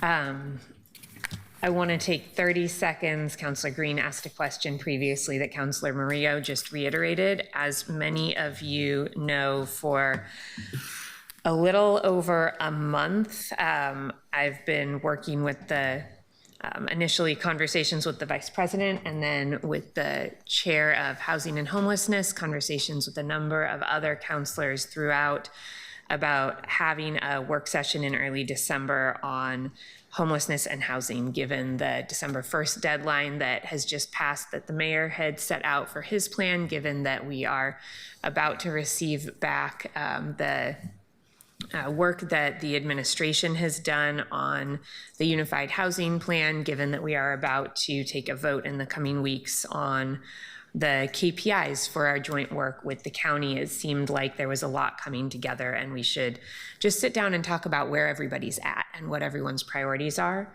As I've heard from many of my colleagues in governance, there's an appetite for having more of those strategic conversations about councilors' priorities and the direction we want to head. And frankly, I was also hoping we could use this as a bit of a test to see how a strategic, policy-specific conversation went, and if that might help to get at some of the work that we haven't been able to do there but need to do. About a month ago, I invited the mayor to attend the conversation. We got it on his calendar. There was really only one date that worked for our council calendar. I've been trying to keep our work sessions a little more on Thursdays to respect everybody's schedules. And we had that on the calendar. Unfortunately, the mayor informed us just recently that he would not be able to attend this afternoon. Initially, we decided to move forward anyway, but after some further conversations between my team and Councilor Avalos' team this morning, it seemed like it was best to postpone until we could have the mayor present to have that conversation. Councilor Avalos, I don't know if there's anything you want to add.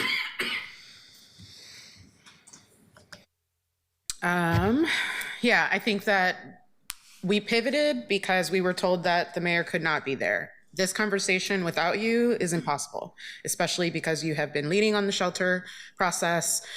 So I'm disappointed we can't have that conversation now. Things are moving quickly. I hope that if we reschedule that, it's early January. You know, we do need to have a strategic conversation as a group. And importantly, Mayor, you need to hear from us what our vision is for how we move forward, especially as we're stepping into the next budget season. That was how we sent out some questions to fellow councilors so that they could marinate on those things and again, have that dialogue with you. So I don't know if there's anything you want to say about why you were not able to make this work today and what your commitment is to have that conversation with us for those reasons. And I'll add, Mr. Mayor, as you're coming off mute, that our teams are already working on getting a new date on the calendar. Yeah, thank you. And appreciate the deferred meeting.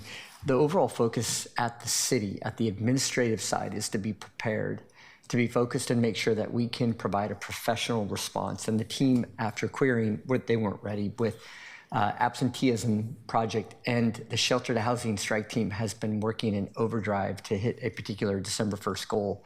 They were working all through the weekend. And so we were looking at the overall chart of effort and how much work that we're doing. Could they be prepared? Could they be professional in their approach? And the answer was we could show up, but it wasn't going to be at a point. You need good information that's well vetted, that's well prepared to really honor your positions as far as the council to the city. And so we had asked for, let's defer it. Let's provide a great work product for you so we can really work together and have a substantive meeting together. So I appreciate you deferring this. You know, Donnie's out of town. Sky's been working overtime. Ashley's out of town. We have a new housing director and we have a new CA coming in. We want to provide you really good information and have a substantive, salient discussion as we move the city forward. Councilor Avalos, did you have anything else? Councilor Green? Yeah, I just want to express my disappointment because I think we still could have had the session for council to have a conversation because there's been a lot talked about sort of askance at the dais over this last couple of weeks. We all received an email about $21 million of unbudgeted funds that was discovered, and it's never really been appropriate to talk about that fund in depth because we were talking about something else.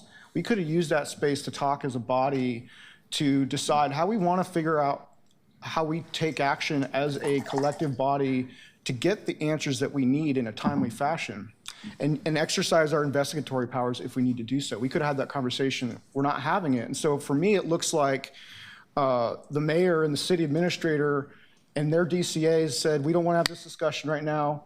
I've been hearing in the hallways that they've expressly directed staff not to attend, okay? And so that to me looks like city council actually has no authority to exercise any oversight authority. And so it's one thing to have a conversation, a sort of collective effort to get to answers in a structured way, but to not ever have an opportunity to talk in a timely fashion around these $21 million, which is quite urgent, frankly, as we're developing our next year's budget, just leaves me disappointed, and I had to say that on the record. Councilor, I appreciate that, and I want to be really clear that the city administrator was prepared to be here today. He strongly advocated for ensuring that his staff, because the administrative side, as I have noted multiple times recently, is separate from the executive branch and works for both of us. He strongly advocated that they be able to be present today. I don't know what the conversations were between he and the mayor and how decisions were made there, but I do know that he was planning to be here and had informed me that he advocated for staff to be here as well. Unfortunately, I was told the staff would not be present. I believe that we can have a strong conversation with the mayor and staff. And I want to be clear, Mr. Mayor, that our expectation, as it was for the meeting today, when you put it on your calendar, is that you will be there in January and that we won't have a repeat of this, because this is a critical conversation. And I hope that you're hearing from my colleagues the import of that conversation, which we were hoping to have with you today. Councilor Murillo. I just need to finish by saying, I think if you're a senior level executive in this building or in that building, you make your vacation or travel plans around big ticket items to have before council. And this idea that the relevant people are not in town is just not a satisfactory explanation. So I just want to leave that there. Wholly understood. Councilor Murillo. Thank you, Council President. Yeah, I agree with everything that Councilor Green has already stated. It's been known for weeks, if not months, that this work session on housing and homelessness was going to happen, and this is a top issue for the vast majority of Portlanders. We know this is an issue that requires urgency, and for us to move methodically as a body, both with the city, the county, the council, and the executive. And we have been publicly talking about addressing our housing and homelessness plan for months. So to act like this was an oopsie and we didn't know that this was coming or that people can't attend is incredibly frustrating. I also want to say that during the budget cycle, through our budget amendments and notes, we talked about oversight that we would be able to do for the executive branch should the executive branch not be working in alignment with council. So this is coming when we know that holidays are coming up, the news cycle is going to die down. We have $21 million that we're missing from the Housing Bureau. There are contradictory pieces of information that are coming out about the removal of the Housing Bureau director, who happens to be a national expert on social housing, an incomparable national expert. And the public deserves answers, this council deserves answers, and the city council has oversight power for a reason. And I don't really know why we are not using our oversight powers to get that information. And my expectation, not just of the executive and the mayor coming and showing up for his job. My expectation is also that we would have a council president that would push us to have this meeting and to have the discussion about what our oversight powers are. Because we as a council actually have a responsibility to get that information for the public, because the public can't get it themselves. And it is unacceptable to me that we are canceling this meeting. I would love to come back here in the afternoon and do my job. I would love to have a discussion with my colleagues. And I would love to hear about how we are going to actually address unsheltered homelessness, because the creation of additional shelter beds, as we all knew it wouldn't, did not end unsheltered homelessness. And getting people into shelters is simply putting them in shelters. It is not ending their homelessness. So whenever people are ready to come back and do their jobs, I will be here in chambers maybe, and we can have a discussion about what oversight looks like. Because if we have to use our subpoena powers to get this information, which it feels like is the recurring pattern in this council, then I guess we will have to use that to get information from the bureaus, because I just don't think this is acceptable at this point. Councilor Canal. Well, this will make my comments a lot shorter. I agree with everything Councilor Green said. I agree with everything Councilor Murillo said. I was really hoping that as that conversation was developing, we would be hearing that it was a week later, a day later, 2 days later. Waiting till January is incredibly disappointing. I would love to have the new city administrator, hopefully will be appointed soon and will be present for that. That's a great thing, but we're really talking about what's happening now under the current structure. So I want to have that be a part of the conversation too. The thing I wanted to add is we all knew that there was a deadline of December 1st. It seems reasonable to assume that on December 2nd or thereafter, in the short term, we would have some sort of status update on it. And while we can delay some of that, I want to, we'll be talking about the number of people who've been affected by current policy that could or could not be changed depending on when we have these conversations. But also, I want to be very clear that the $21 million better be still unspent when we have this conversation. And I want to be super transparent about that this is a council will be allocating those dollars. Thanks. Councilor Avalos, I don't know if you want to speak to that, but I know that you and your D1 colleagues have a proposal for the expenditure of those dollars. Yeah, that will come to the committee next Tuesday. So we'll have that discussion. Councilor Smith and staff, I apologize. This is the last person in the queue. Thank you. Councilor Canal, you're absolutely right. They can't spend any money because it's not acknowledged in the budget yet. So it has not been amended to the budget, so you can't spend any money that's theoretically not there yet. And we have to do that. And those were the conversations that I wanted to have with the housing folks, is to see how do we begin to have a system where we acknowledge monies, new monies. I thought I dealt with that with my 9/12 earlier this year, but the struggle is real, and we have more questions today than we had 2 weeks ago when we found out about the $21 million. And it's almost like when you ask about it or make reference to it, it's like a mystery. People look bewildered. Like yesterday, folks were looking bewildered as if they didn't know what we were talking about. And I even mentioned something about that was said in your finance committee to CFO Barry and to Treasurer Bridget Flanagan when she stated at your council meeting that there was $115 million that was spent on administrative fees, and then she said there was $28 million that was that we had earned through the investing. And so for me, I don't want people to look at me as if I'm asking or talking in a foreign language. That was so disappointing to me when I talked about the 21 million and the 115 million. And my chief of staff just got an email back from CFO Barry saying, that's absurd. Well, it's not absurd because we sent the clip where the treasurer said on record that there was $115 million in administrative fees. All you have to say is, oh, we made a mistake in our saying, we meant to say X, Y, Z. Don't say that that's absurd, what I was trying to suggest. I'm just repeating what I saw in the public domain. So we wanted to have this opportunity today to talk about housing and to talk about the 21 million and other things too as it relates to housing. So that is the frustrating part, and we have moved our schedules around because we thought that this was an important issue today and this afternoon at this moment. I went to a Rotary this morning where I talked to the Rotary, and one of the members asked me a question. He said, well, it looks like the mayor didn't get his unsheltered housing finished by December 28th. I said, no, that was December 1st. And we kind of moved the goalpost to getting 1,500 shelter beds. We had to get those 1,500 shelter beds first before we could deal with that. And so there's some confusion in the community about what we're doing, what we're working on, and how well we're doing it. And so this would have level set it, that conversation.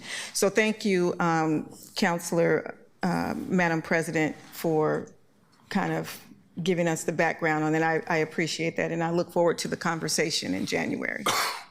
And we will work to get it on the calendar as early in January as possible. I share your disappointment that we had to make this change today. Thank you, colleagues. Staff, I apologize that we ran over. We will adjourn today's work session.